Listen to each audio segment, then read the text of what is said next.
सिंधुदुर्गातच नाही तर मुंबई ठाण्यामध्ये सुद्धा मानाजी पद देण्याचं काम ठाकरे कुटुंबाने आणि शिवसेनेने केलेलं आहे. कधी विचारणार नाही.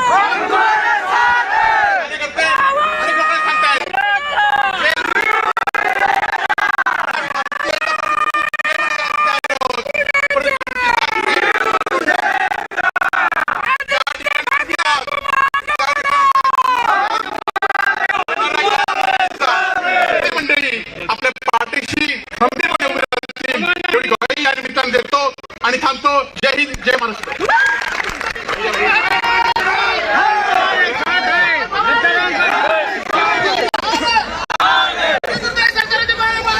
आज सिंधुदुर्ग जिल्ह्याच्या दौऱ्यावर आलेले शिवसेनेचे नेते, युवा सेनेचे अध्यक्ष आदरणीय आदित्यजी ठाकरे साहेब,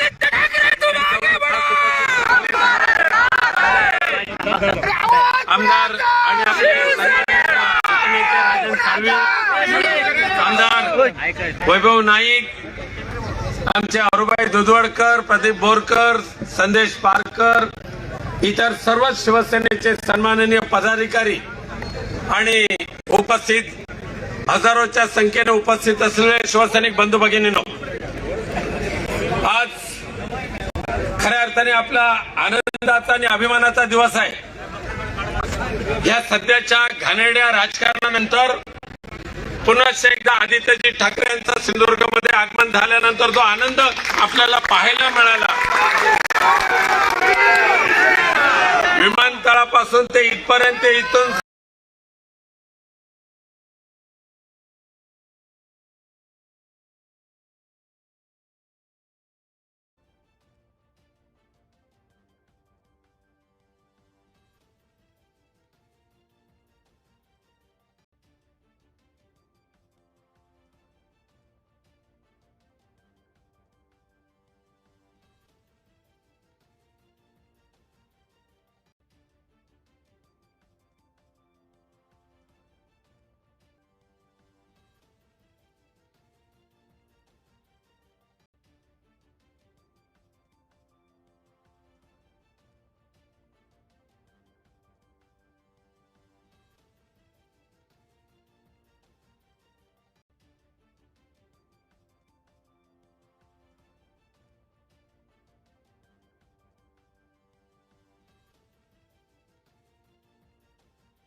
अर्थात वरतून विमानात येत असताना गोष्टी आपण या कोकणासाठी करत होतो.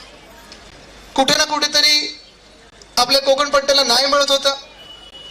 न्याय मिळत असतानाच जो काही कोकणाचा आवाज होता, शिवसेनेचा आवाज म्हणजे कोकणाचा आवाज आणि कोकणाचा आवाज म्हणजे शिवसेनेचा आवाज, हा बुलंद होत होता.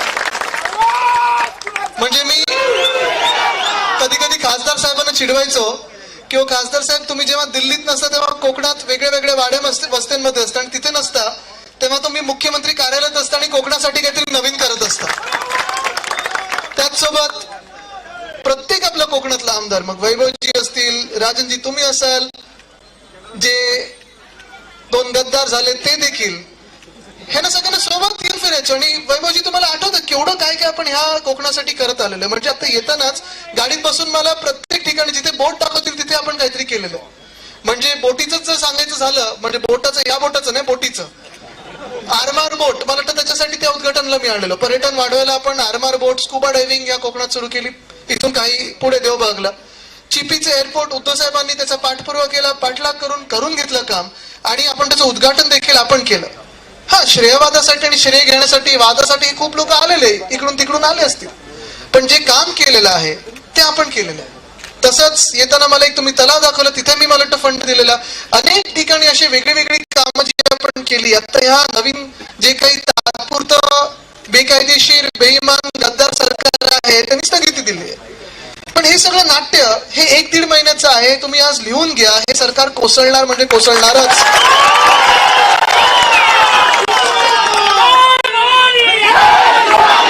गद्दारी कधी महाराष्ट्र खपून घेत नाही, कधीही घेत नाही.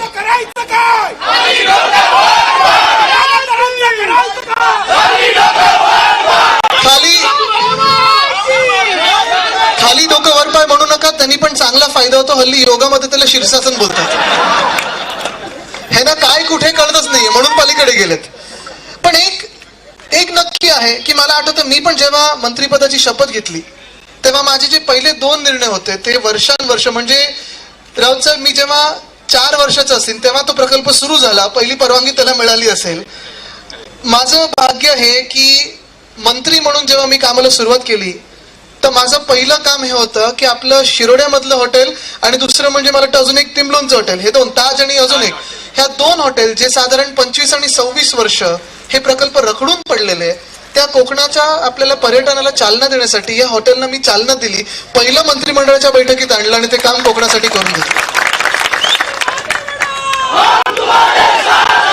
पण आज इथे आल्यानंतर परत एकदा मी विचार करत आहे आणि खरोखर आपलं कोकण एवढं सुंदर आहे, एवढं हिरवगार आहे. अनेकदा मी इथे पावसाळ्यातच आहे, जो कारण हा जो पाऊस पडत आहे आपल्यावर, आशीर्वादांचा जो वर्षाव होत आहे, हेच तुमचं प्रेम, हेच तुमचा आनंद घ्यायला मी इथे यायचो. आणि अनेक वेगळी जी स्वप्न होती ते स्वप्न पूर्ण करण्यासाठी मग काही भूमिपूजन असतील, काही उद्घाटन असतील. मला वाटतं एक दौरा तर असा होता, मला वाटतं राजन साळवी साहेब आपण आणि विनायकराव साहेब आपण अशा मला काही रत्नागिरीत आणि मग सिंधुदुर्गात पुढे आल्यानंतर गावांमध्ये नेलेलं, कधी रस्ता झाला नव्हता, वीज नव्हती, तिथे आपण ती कामं सुरू केली. पण आज एकंदर आपण वातावरण बघितलं या महाराष्ट्रातलं तर ह्या कामांकडे कोणाचं लक्षच नाहीये. जे आपलं 2 लोकांचं जम्बो मंत्रिमंडळ आहे त्याच्यात मुख्यमंत्री कोण, उपमुख्यमंत्री कोण कळतच नाहीये, कधी कोणाला प्रधानमंत्री कोण बोलून देत काय, म्हणजे काही कळत नाही नक्की काय चाललंय या सरकारमध्ये. पण सरकारचं लक्ष ना महाराष्ट्रावर आहे ना महाराष्ट्राच्या जनतेवर आहे. अनेक ठिकाणी अतिवृष्टी झालेली आहे, पूर आलेला आहे, पण इथे काही कोणाचं लक्ष नाहीये. लक्ष कशावर आहे तर राजकारणावर आहे. आणि मग राजकारणात पण कुठच्या राजकारणावर आहे, घाणेरड्या राजकारणावर आहे.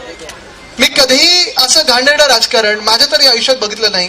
मी आज 32 वर्षाचा तरुण मुलगा आहे. अनेक वर्ष मी माझ्या आजोबांसोबत फिरत आलेलो आहे, वडिलांसोबत फिरत आलोय. आपण पण असे फिरत असाल, राजकीय तुम्ही काही सभा समारंभांना गेला असाल, काही कार्यक्रम बघितले असतील, पक्षाचं काम तुम्ही लवकर हाती घेतलं असेल. पण हे सगळं करत असताना कधीही असं घाणेरडं राजकारण मी जसं बघितलं नाही तसं तुम्ही देखील बघितलं नसाल. महाराष्ट्राची ही संस्कृतीच नव्हती, कधीही नव्हती की पक्ष फोडा, गद्दारी करा, एवढ्या मोठ्या संख्येने गद्दारी करा. म्हणजे ज्या माणसाने तुम्हाला घडवलं, तुमची राजकीय ओळख दिली, सगळं काही दिलं, त्याच माणसाच्या पाठीत खंजीर खुपसणं ही कधीही महाराष्ट्राची ओळख नव्हती. ती आज झालेली दुर्दैवाने. मी आज इथे तुम्हाला एवढंच विचारायला आलोय, जास्ती मला लांबलचक भाषण द्यायचं नाही, काही दुसरं विचारायचं नाही. आज इथे जे अनेक महिला मला दिसत आहेत, तरुण मित्र दिसत आहेत, ज्येष्ठ मंडळी दिसत आहे, मी तुम्हाला एवढंच विचारायला आलोय की हे असं घाणेरडं राजकारण तुम्हाला पटणार आहे का? ही महाराष्ट्राची ओळख आहे का? कारण तुम्ही बघा, हे जे काही मी सांगत आहे, सरकार हे गद्दारांचं सरकार आहे, बेईमानीचं सरकार आहे, बेकायदेशीर तर आहेच. पण हे सरकार जर अशी बनायला लागली, चला इथून 20चे गट फोडा, तिथून 30चा गट फोडा, इथून 5चा गट घ्या, आणि अशी जर सरकार बनायला लागली तर तुम्ही विचार करा देशात आपल्या किती अस्थिरता निर्माण होऊ शकते, राजकीय परिस्थिती आपल्या देशातली कशी होईल ही तुम्ही विचार करा. आणि आज ह्या देशामध्ये बेरोजगारी वाढत आहे, महागाई वाढत आहे, किती गोष्टी बोलायच्या तेवढ्या कमी आहेत. आणि कुठे ना कुठेतरी आपण बघत असाल महाराष्ट्राच्या विरुद्ध जे कारस्थानं चाललेली आहेत ह्याच्याबद्दल कोणाला बोलायला वेळ नाहीये. कारण काय चाललंय आपल्या देशात, काय चाललंय आपल्या राज्यात, पक्ष फोडणं चाललंय. काय चाललंय आपल्या राज्यात, ह्या गोष्टी चालल्यात. म्हणजे तुम्ही बघा, काल परवाकडे जे राज्यपाल म्हणालेले आहेत, काय म्हणाले, म्हणजे जी आपल्या मुंबईमध्ये आणि ठाण्यामध्ये त्यांनी ओळखा, त्यांनी काय म्हणालेले आहेत ते, मुंबई आणि ठाणे हे त्यांनी मुद्दामून नावं घेतली. निवडणूक येत आहे, हिंदूंची जी एकजूट झालेली आहे, तिकडच्या नागरिकांची जी एकजूट झालेली आहे, शिवसेनेच्या मागे जे उभे आहेत खंबीरपणे, सगळे नागरिक म्हणून या राज्याचे उभे आहेत. कुठेही भांडण नाही, कुठच्या भाषा प्रांतामध्ये, कुठच्याही धर्मामध्ये भांडण नाही लागलं गेल्या 2.5 वर्षामध्ये. उद्धव साहेब हे प्रत्येकाचे मुख्यमंत्री म्हणून काम करत होते, कार्यरत होते. प्रत्येकाला वाटत होता की हा माझा कुटुंब प्रमुख आहे. कुठेही वाद निर्माण झाला नाही, दंगल झाली नाही, कुठेही काही चुकीचं झालं नाही. पण तेच महाराष्ट्रात चांगलं चाललेलं होतं. म्हणून ही अशी लोक, आपले राज्यपाल महोदयांपासून ही जी काही मंडळी आहे ना, जी आपल्या महाराष्ट्राला खाली पाडू इच्छिते, महाराष्ट्राला फोडू इच्छिते, महाराष्ट्राचे 5 तुकडे करू इच्छिते, ही मंडळी आपल्यामध्ये आता वाद निर्माण सुरू करायला लागली. म्हणजे काल उद्धव साहेबांचं तुम्ही प्रेस कॉन्फरन्स पण बघितली असेल की जी आपली एकजूट आहे ती तोडायची, मराठी माणसाला वेगळं करायचं, शिवसेनेला फोडून टाकायचं, शिवसेनेला संपवून टाकायचं, ठाकरे परिवार कमी करून टाकायचा. मी त्यांना एकच सांगतो, ठाकरे परिवार तुम्ही संपू शकत नाही, कारण माझा ठाकरे परिवार हा इथे उभा आहे.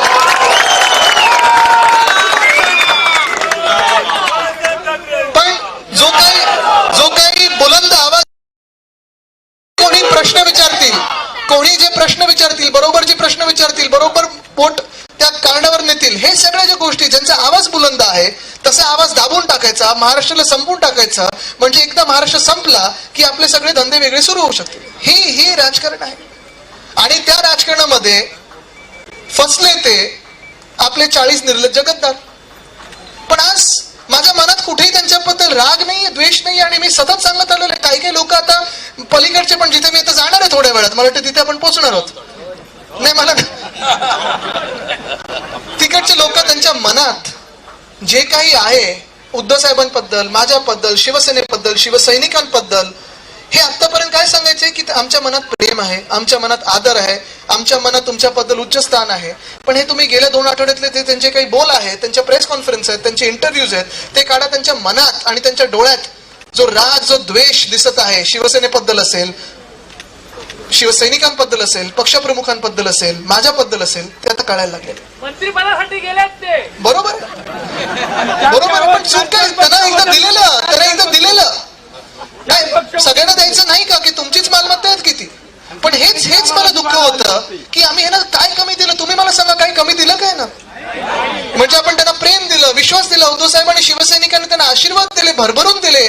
मतदारांनी त्यांना डोक्यावर उचलून घेतलं की शिवसेनेचा उमेदवार म्हणून 2दा आता आपण निवडून आणलं त्यांना. मागच्या वेळेस मंत्री केलं. अनेक अशी गद्दार समोर आहेत ज्यांच्यासाठी आपण सगळं काही केलंय, वैयक्तिक उपकार असतील पासून राजकीय जीवनामध्ये सगळं काही केलं असेल. कुठेही आपण त्याचा उल्लेख देखील करत नाही आणि कधी करणार पण नाही, कारण घरी ते शिकवलेलं नाहीये. पण तुमच्या मनात आमच्याबद्दल राग काय, द्वेष काय तुम्ही आमच्या पाठीत का खंजीर खुपसलात, उद्धव साहेबांच्या पाठीत का खंजीर खुपसलात, हा अजून माझ्या मनामध्ये जो विषय आहे, जी अजून शंका आहे, जो प्रश्न आहे, तो अजूनही माझ्या मनातून पुसलेला नाहीये. म्हणजे अनेकदा मी विचार करत असतो स्वतः, कधी कधी रात्री जेव्हा पहाटे जेव्हा उठतो, विचार करत असतो की नक्की आपण काय यांचं बिघडवलं की आपल्या पाठीत असा खंजीर खुपसला. अरे वार जर करायचा होता तर छातीवर येऊन करायचा होता. पाठीत काय करतो तुम्ही? आणि मग कधी केला तो वार, कधी पाठीत तुम्ही खंजीर खुपसला? जेव्हा उद्धव साहेबांचा वाईट काळ होता, जेव्हा तुम्ही त्यांना सांभाळून घेतलं पाहिजे होतं, त्यावेळेला तुम्ही पाठीत खंजीर खुपसून निर्लज्जपणे निघून गेलात. हे दुःख आहे माझ्या मनामध्ये. म्हणजे कधी कधी असं वाटतं की ह्यांना जेवढी गरज होती, आता लायकी शब्द मी वापरत नाही कारण माझं परत वय काढतील कोणतरी, पण जेवढी गरज होती त्याच्यापेक्षा जास्ती प्रेम, तेवढं जास्ती विश्वास ठेवला, जेवढं गरजेचं होतं त्याच्यापेक्षा जास्ती दिलं. अपचन त्यांना कदाचित झालं असेल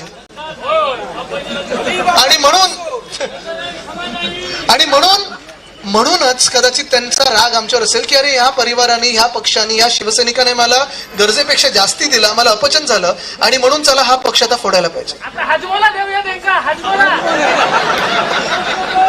ते आता तिथे मिळतात त्यांना खूप.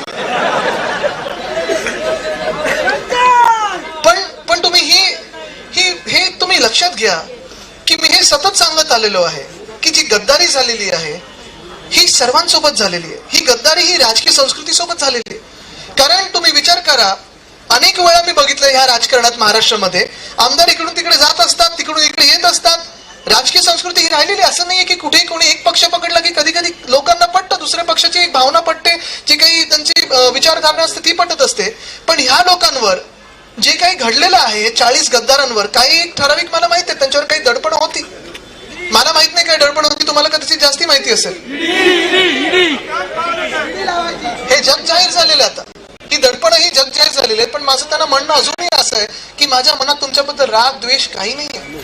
तुम्हाला जायचं ना तिथे, तुमची काही दडपण ती सोडवून घ्यायची ना, आनंदात जा, खुश राहा, तिथे सुखी राहा. आमच्या मनात तुमच्याबद्दल काही नाही, कारण आम्हाला कधीही शिकवलं नाही कोणाबद्दल वाईट चिंतन, कोणाबद्दलही वाईट विचार करणं हे आमच्या घरात कधीही शिकवलं नाही.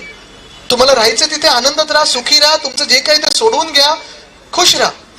पण एवढंच थोडं करा, जर थोडी लाज उरली असेल, हिंमत उरली असेल तर आमदारकीचा राजीनामा द्या आणि निवडणुकीला सामोरे या.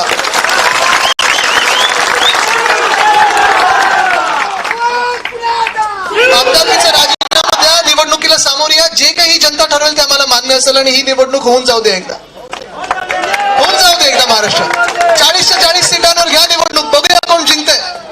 सत्य जिंकतं की सत्ता जिंकते हे बघायला पाहिजे. कारण आपल्या देशात जे वाक्य आहे ते सत्यमेव जयते, सत्तामेव जयते नाहीये. पण ज्यांना असं वाटत असेल की मी चूक केली, मी पक्षप्रमुखांच्या पाठीत खंजीर खुपसला, मी गद्दारी केली, हे ज्यांना वाटत असेल, ज्यांना वाटत असेल की ज्या शिवसेनेने मला राजकीय ओळख दिली, त्या किंवा शिवसेनेला असं पाडायला नको, तोडायला नको असं ज्या ज्या गद्दारांना वाटत असेल त्यांना मी सांगू इच्छितो की तुमच्यासाठी मातोश्रीचे दरवाजे सदैव खुले असतील. कारण उद्धव साहेबांचं मन मोठं आहे, हृदय मोठं आहे. काही काही तर असे पण आहेत त्या 40 लोकांमध्ये, तुम्ही विचार करा की जे जाऊन परत आलेले आणि त्यांना पुन्हा एकदा आपण आमदारकी दिलेली, महत्वाची स्थानं दिलेली. कदाचित चूक आहे, मी मान्य करतो, उद्धव साहेबांची चूक असेल, माझी चूक असेल, आपल्या सर्वांची चूक असेल की आपण जसं मी सांगितलं ना, त्यांना एवढा विश्वास त्यांच्यावर ठेवला, अंधविश्वास ठेवला, मिठी अशी आपण त्यांना मारली की आपले डोळे बंद होते ते मिठीमध्ये, आणि त्या डोळे बंद असताना त्यांच्या हातात त्यांनी खंजीर कधी घेतला आणि आपल्या पाठीत खंजीर कधी खुपसला हे आपल्याला कळलंच नाही. पण ही जे काय आज बोलत आहेत की आम्ही उठाव केला, आम्हाला बंडखोर, मध्ये कोणीतरी मला मेसेज केला याच गद्दारांमधून, माझ्या एका सोबतीला मला मेसेज केला की आदित्यजींना रिक्वेस्ट करतो गद्दार बोलू नका, विश्वासघातकी बोला. मला तुम्ही सांगा या दोन शब्दांमध्ये फरक काय हो? म्हणजे गद्दार तो विश्वासघातकी, विश्वासघातकी तो गद्दार. हे आता आज स्वतः उठाव केला, आम्ही बंडखोर, आम्ही बंड केला. बंड आणि उठाव करायला ताकद लागते, हिंमत लागते. ही तुमच्यात कधी नव्हती. तुम्ही बंड करायला जर असतात ना तर तुम्ही इथे उभं राहून केलं असतात बंड.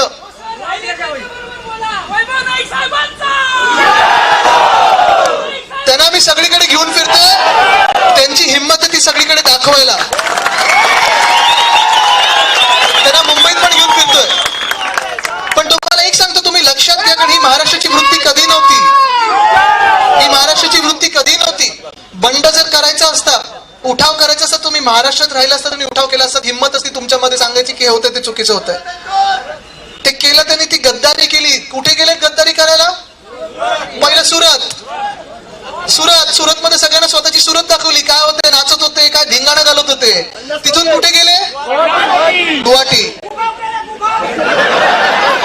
पण गुवाहाटीचं तुम्हाला अजून एक वैशिष्ट्य सांगतो, आसामचं तुम्हाला अजून एक वैशिष्ट्य सांगतो.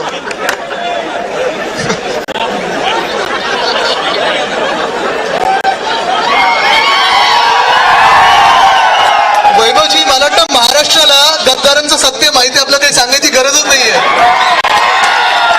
मी परत एकदा त्यांना गद्दारांना चॅलेंज होतो, या निवडणुकीत सामोरी या, 40 आणि राजीनामा द्या आणि निवडणुकीत सामोरी या.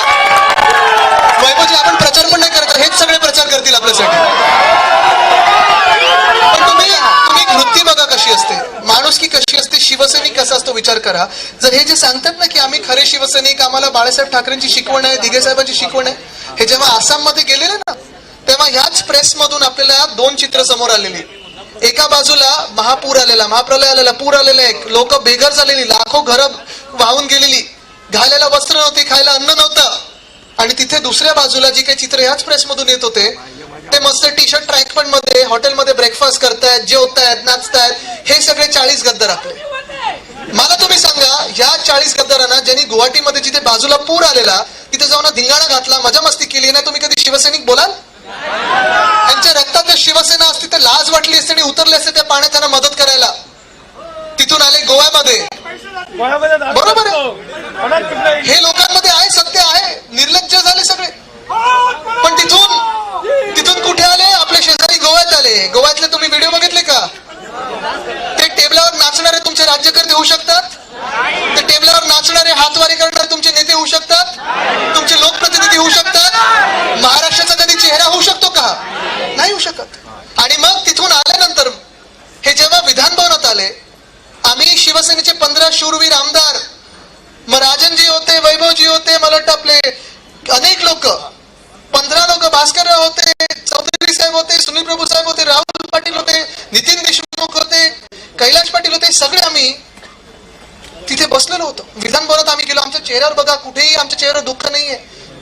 आहे तो स्वाभिमान आहे तो अभिमान आहे. हा भगवा झेंडा आमच्या हातात आहे.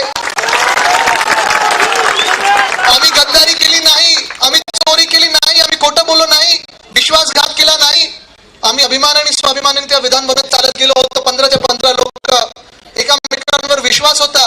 पण हे जे 40 गद्दार आले ना परवाच्या राष्ट्रपती निवडणुकीसाठी, पण सगळ्यांनी तिथे मतदानाला पाठिंबा दिल्यानंतर पण बिचारी कैद्यांसारखे त्या बसमधून त्यांना आणलं गेलं आणि परत नेलं. काय म्हणजे तुम्हाला, मला विचारच काही पटत नाही हा की की हे जे 40 लोक होते जे कालपर्यंत आपल्या बाजूला उभे होते, आपण त्यांच्यावर एवढा विश्वास ठेवलेला, तुम्ही सगळ्यांनी त्यांना मान सन्मान दिलेला, आपण त्यांना साहेब साहेब बोलायचो, वाकून नमस्कार करायचो, त्यांना डोक्यावर उचलून घेतलेलं, नाचायला लावलेलं, आपण एवढ्या अभिमानाने त्यांना जिंकवलेलं, सगळं काही दिलं, सत्ता दिली. हे सगळं दिल्यानंतर ही गरजच काय पडली त्यांना की असं जाऊन तिथे वाकीन तसा झुकीन तसा वाकीन, सांगाल तसं लोटांगण घालीन? काय गरज काय पडली? साहेब नमस्कार सेनेसाठी मला तर लाज वाटायला लागली की कधी कधी त्यांच्यासोबत बसायचो. पण जे मी सांगत होतो ना की बंडखोर किंवा उठाव हे करायला हिंमत लागते, हे लोक गद्दार आहेत आणि गद्दार हा गद्दारच असतो, गद्दारच राहणार. महाराष्ट्रात गद्दार म्हणावाचाच शिक्का देऊन फिरतील. पण अजून एक तुम्ही लक्षात घ्या, ही जी काही गद्दारी झालेली आहे ही फक्त काही शिवसेनेसोबत झालेली नाही. ही गद्दारी ही नुसतं महाराष्ट्रासोबत नाही, ही गद्दारी नुसतं उद्धव साहेबांसोबत नाही, ही गद्दारी नुसतं शिवसैनिकांसोबत नाही, ती माणुसकीच्या बरोबर गद्दारी झालेली आहे. तुम्ही विचार करा. म्हणजे मी जे सांगतोय ना आता की ज्या लोकांना एका माणसाने, उद्धव साहेबांनी गेले अनेक वर्ष त्यांची राजकीय ओळख दिली, पद दिली, शिवसेनेत पुढे आणलं, प्रचार केला, तिकीट दिली, दिवस रात्र मेहनत करून जिंकून आणलं. तुम्ही सगळ्यांनी मेहनत केली त्यांच्यासाठी. जिंकल्यानंतर मंत्रीपद दिली, महामंडळ दिली, जे काही मागितलं ते दिलं. अशा लोकांनी या माणसाच्या पाठीत कधी खंजीर खुपसला? उद्धव साहेब आजारी असताना. तुम्ही विचार करा ना. म्हणजे जसं मी सांगत होतो ना की राजकीय संस्कृती जी आपली बिघडलेली आहे ह्या महाराष्ट्रात, लाज मला वाटायला लागलेली की 32 वर्षाचा म्हणून मी इतर तरुणांना काय सांगू की या राजकारण, आमचं राजकारण एवढं घाणेरडं झालंय. म्हणजे मी त्या वेदना, त्यांचं दुखणं उद्धव साहेबांचं बघितलेलं, जवळून बघितलेलं आहे, मुलगा म्हणून बघितलेलं आहे, एक आमदार म्हणून बघितलेलं आहे, शिवसैनिक म्हणून बघितलेलं आहे, मंत्री म्हणून बघितलेलं आहे की एका आठवड्यात एक नाही त्यांच्यावर 2 ऑपरेशन झालेले, 2. आणि ते ऑपरेशन इथे काही जणांचे ज्यांचे ऑपरेशन झाले असतील त्यांना माहिती, ऑपरेशन थिएटरमध्ये जाणं हे किती एक वेगळं वातावरण असतं, किती दडपणाचं वातावरण असतं. म्हणजे साधा आपण डेंटिस्टकडे जेव्हा जातो, दाताच्या डॉक्टरकडे जातो, तेव्हा आपण घाबरलेलो असतो की हा इंजेक्शन देणार का आपल्याला, ड्रिल मारणार का आपल्याला. पण मणक्याचे एक नाही तर 2 ऑपरेशन झाले त्या आठवड्यात. दुसऱ्या ऑपरेशन नंतर उद्धव साहेब हलू शकत नव्हते जास्ती. त्यांचं बोट असतील, त्यांचे पाय असतील, त्यांचे हात असतील, जास्ती काही हलू शकत नव्हते.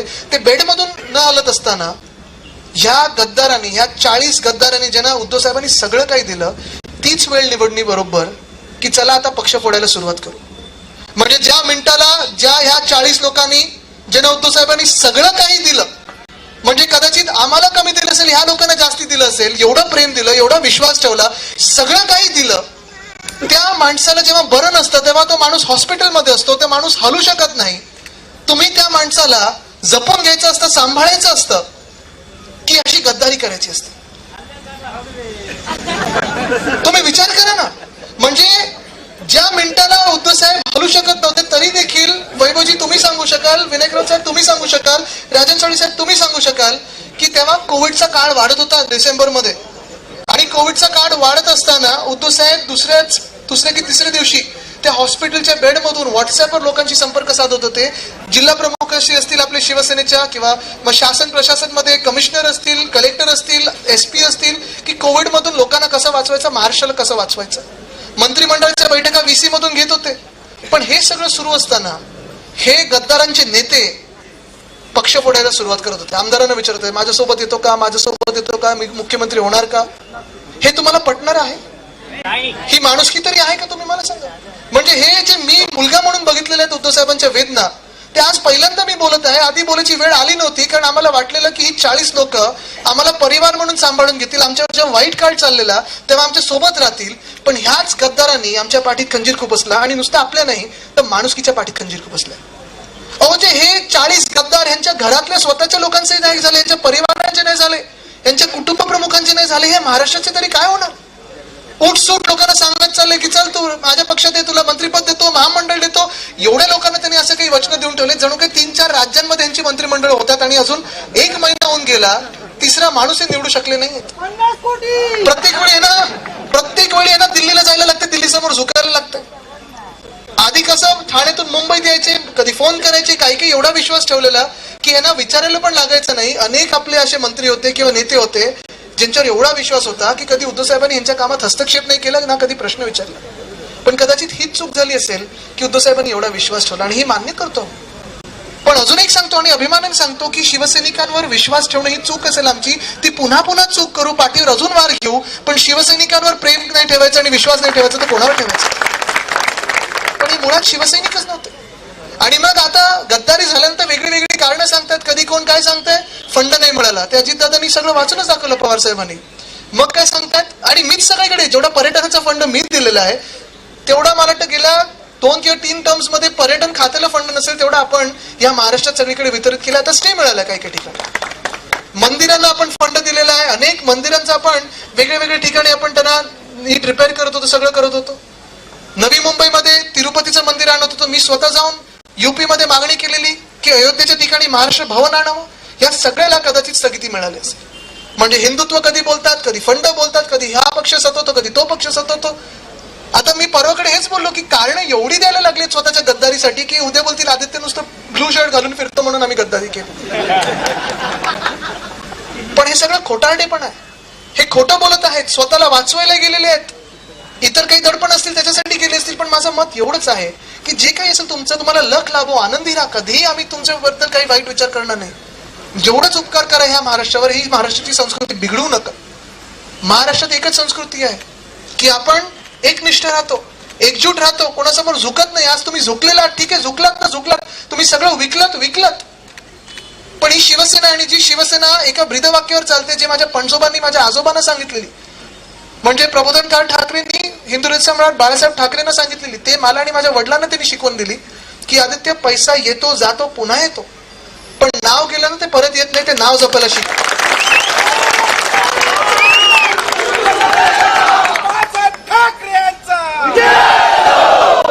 माहिती आहे आजचं वातावरण सगळीकडे महाराष्ट्रात जिथे जिथे मी फिरत आहे, मग अगदी पैठण असेल, वैजापूर असेल, संभाजीनगर असेल, ठाण्यात असेल, भिवंडीत असेल, सगळीकडे मी एकच मागत फिरतो. ते इथे मी तुमच्याकडे एकच मागायला आलेलो आहे.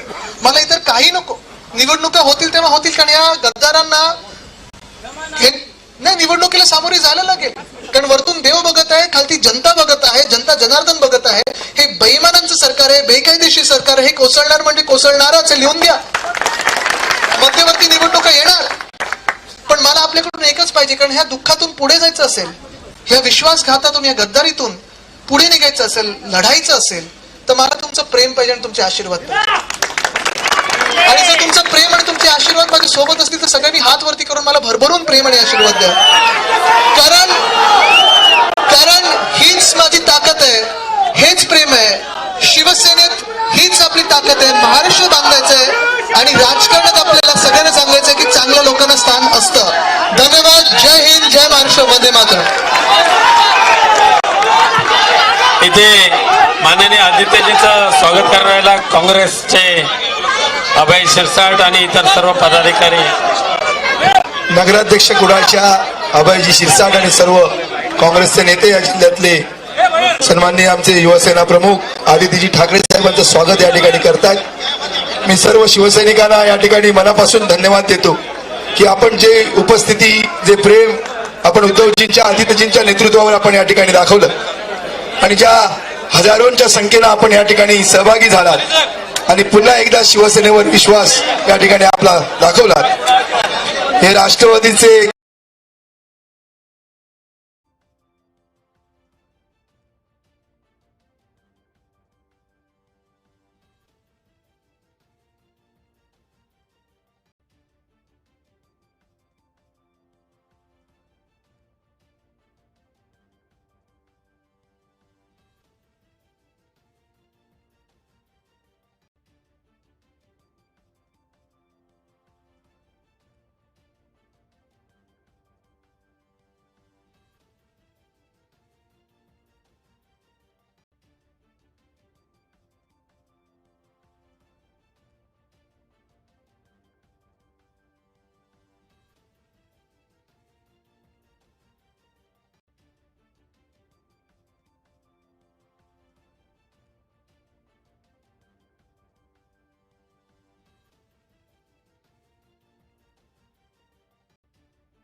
गवळी तिठा इथं मी उभा आहे आणि समोर जर आपण पाहतोय तर इथेच शिवसेना भवन होतं. याच ठिकाणी शिवसेनेची मुळं आहेत.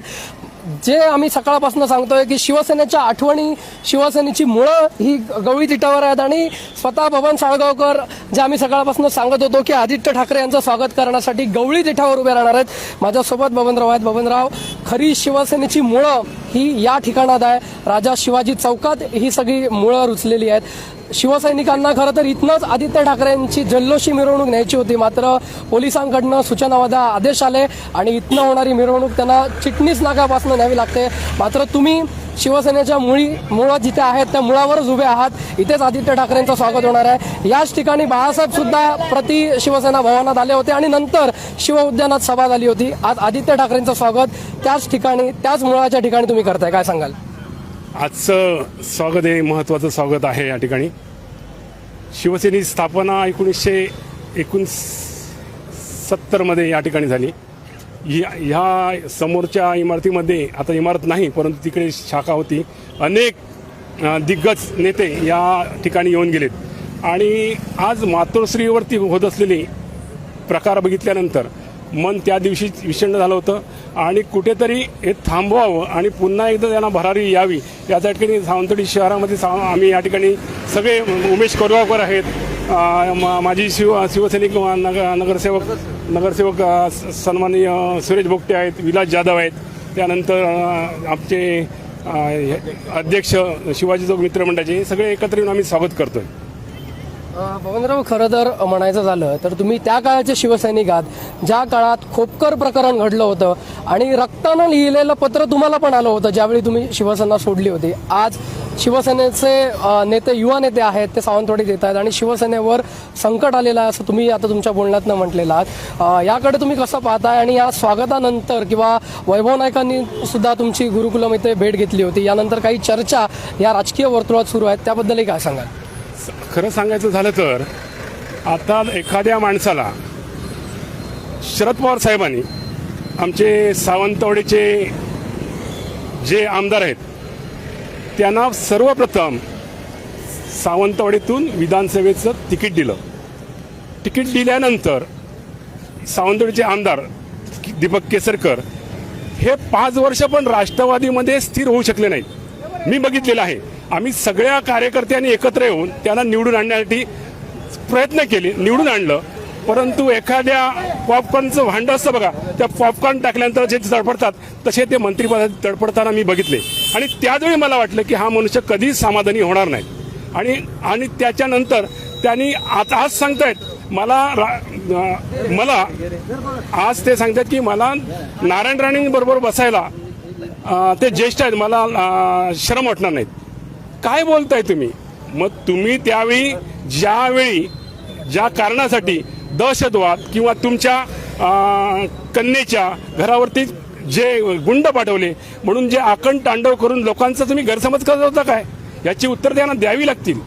त्याच्यानंतर सगळ्यात शिवसेनेचे जे उद्धव ठाकरे आहेत त्या उद्धव ठाकरेंनी त्यांना मंत्री म्हणजे तुमच्या घराण्याला प्रथम मंत्रीपद, हे सावंतवाडीला प्रथम मंत्रीपद, आणि तुम्हाला तिथं शिवसेनेचं आयुष्य तुमचं 25 दिवसाचं नाही होतं, एक 25-30 दिवसामध्ये तुम्ही मंत्री झाल्यानंतरही तुमचं समाधान त्या ठिकाणी होतं. म्हणजे किती वेळा गद्दारी करणार आणि किती वेळा लोकांना फसवत राहणार, हे कुठेतरी लोकांचं गैरसमज दूर करण्यासाठी या ठिकाणी मी आज त्यांचं स्वागत करत आहे. नक्कीच एक शेवटचा प्रश्न म्हणजे मी जसा मगाशी उल्लेख केला की मुळं शिवसेनेची इथे आहेत, शिवसेना इथनंच सावंतवाडीत अगदी कोकणात वाढली. आज तुम्ही आदित्य ठाकरे यांचं स्वागत करणार आहेत, काही चर्चा ह्या राजकीय वर्तुळात आहेत, त्याबद्दल काय सांगाल? पहिल्यांदा मी सांगितलेल्या सर्व प्रश्नाची उत्तरं दीपक केसरकरांना द्यावी लागतील.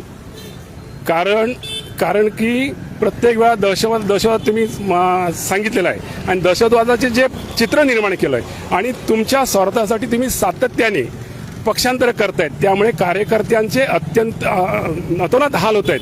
कारण त्यांनी कधीही आपल्या कार्यकर्त्यांचा विचार न करता प्रत्येक ठिकाणी प्रत्येक वेळा एखादा विषय करायचा आणि पक्षांतर करायचं. आजही त्यांनी धमकी दिली की अशा स्वरूपात जर पवार साहेबांनी जी चूक केली तुम्ही करू नका, आधी त्याने धमकी दिली. ही धमकी आहे म्हणजे संड स्वभाव ठेवून दिलेली धमकी समजायची काय, असं होणार नाही. परंतु आता हे सत्तांतर निश्चितच आहे. या येणाऱ्या निवडणुकांमध्ये दिसून येईल की लोकांनी यांच्यावरती आम्ही प्रेम केलं, यांच्यावरती सगळ्या लोकांनी प्रेम केलं अक्षरशः. म्हणजे ते सांगितले पूर्वतर पूर्व उत्तर तर उत्तर अशा प्रकारच्या पद्धतीने त्यांच्यावरती प्रेम केलं. आणि हा मनुष्य किती खालच्या पातळीवरती येऊन राजकारण करू शकतो. आज विश्वासार्हता दीपक केसरकर गमावलेली आहे. जी विश्वासार्हता त्यांच्यावरती होती संपूर्ण राजकारणामध्ये असेल, पक्षामध्ये असेल किंवा अन्य उद्योगपतीमध्ये, ते संपूर्ण विश्वासार्हता त्यांनी गमावलेली आहे आणि ती पुन्हा त्यांना जोडता येणार नाही. नक्कीच शिवसेनेचं मूळ स्थान म्हणून जे ओळखलं जातं ते गवळी जिट्यावर आपल्याला माजी नगराध्यक्ष आणि ज्यांनी गेली अगदी 15 वर्ष शिवसेनेमध्ये उपजिल्हा प्रमुख म्हणून काम केलं होतं किंवा स्वतः बाळासाहेब ठाकरेंनी त्यांना टिया लावला होता आमदारकीच्या निवडणुकीसाठी, ते बबन साळगावकर आणि त्यांचे सगळे समर्थक उमेश कोरगावकर असतील, सुरेश बोगटे, विलास जाधव, माठेकर असतील, ही सगळी मंडळी ज्या ठिकाणी शिवसेनेचं मूळ आहे, ज्या ठिकाणी शिवसेना मूळ स्थापन झाली, जिथे प्रति शिवसेना भवन होतं, त्या ठिकाणी आपल्याला आदित्य ठाकरे यांच्या स्वागतासाठी सज्ज झालेली पाहायला मिळतात. खरं तर शिवसैनिकांना याच ठिकाणावरनं आदित्य ठाकरेंची जंगी अशी मिरवणूक काढायची होती. बंडखोर आमदार जे शिवसेना ज्यांना बंडखोर म्हणताय किंवा गद्दार म्हणताय, ते शिंदे गटाचे प्रवक्ते असणारे आमदार दीपक केसरकर यांचं जे निवासस्थान आहे, श्रीधर अपार्टमेंट आहे, ते याच रस्त्याला आहे. याच रस्त्यावरनं आदित्य ठाकरेंचा ताफा हा पुढे जाणार आहे. मात्र शिवसैनिकांना इथनंच मिरवणूक न्यायची होती, पण पोलिसांनी सूचनावाजा आदेश काढत इथनं मिरवणुकीला परवानगी दिली नाही. त्यामुळे शिवसैनिकांनी इथनं मिरवणूक न काढता, ज्या ठिकाणी शिवसेनेची मुळं आहेत तिथनं मिरवणूक न काढता चिटणीस नाका इथनं मिरवणूक काढणं पसंत केलंय. मात्र जे जुने शिवसैनिक आहेत ते मात्र जिथं शिवसेनेची जुनी मुळं रोवली आहे, जिथं शिवसेना उभी राहिली, त्या ठिकाणी एकवटलेले पाहायला मिळतात आदित्य ठाकरेंच्या स्वागतासाठी. कॅमेरामन किरण काळोजीसह विनायक गावस, कोकण 7 लाईव्ह.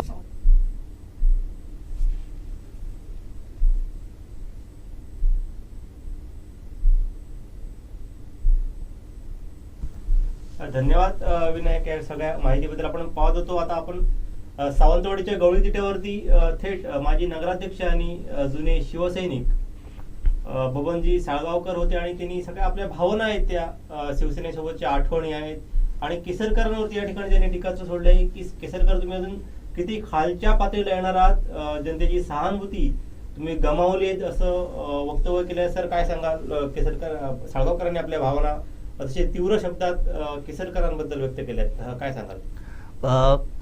भगवान साळगावकर हे केसरकरांचे अगदी निकटवर्ती होते. अनेक वर्षे त्यांनी एकत्र काम केले. त्यांच्या कामाची पद्धत म्हणा किंवा ज्या पद्धतीनं त्यांनी नगराध्यक्ष पदावर आपलाच एक सहकार्य म्हणून त्यांनी बसवलं दीपक केसरकरांनी, या सगळ्या संपूर्ण वाटचालीचे ते साक्षीदार आहेत.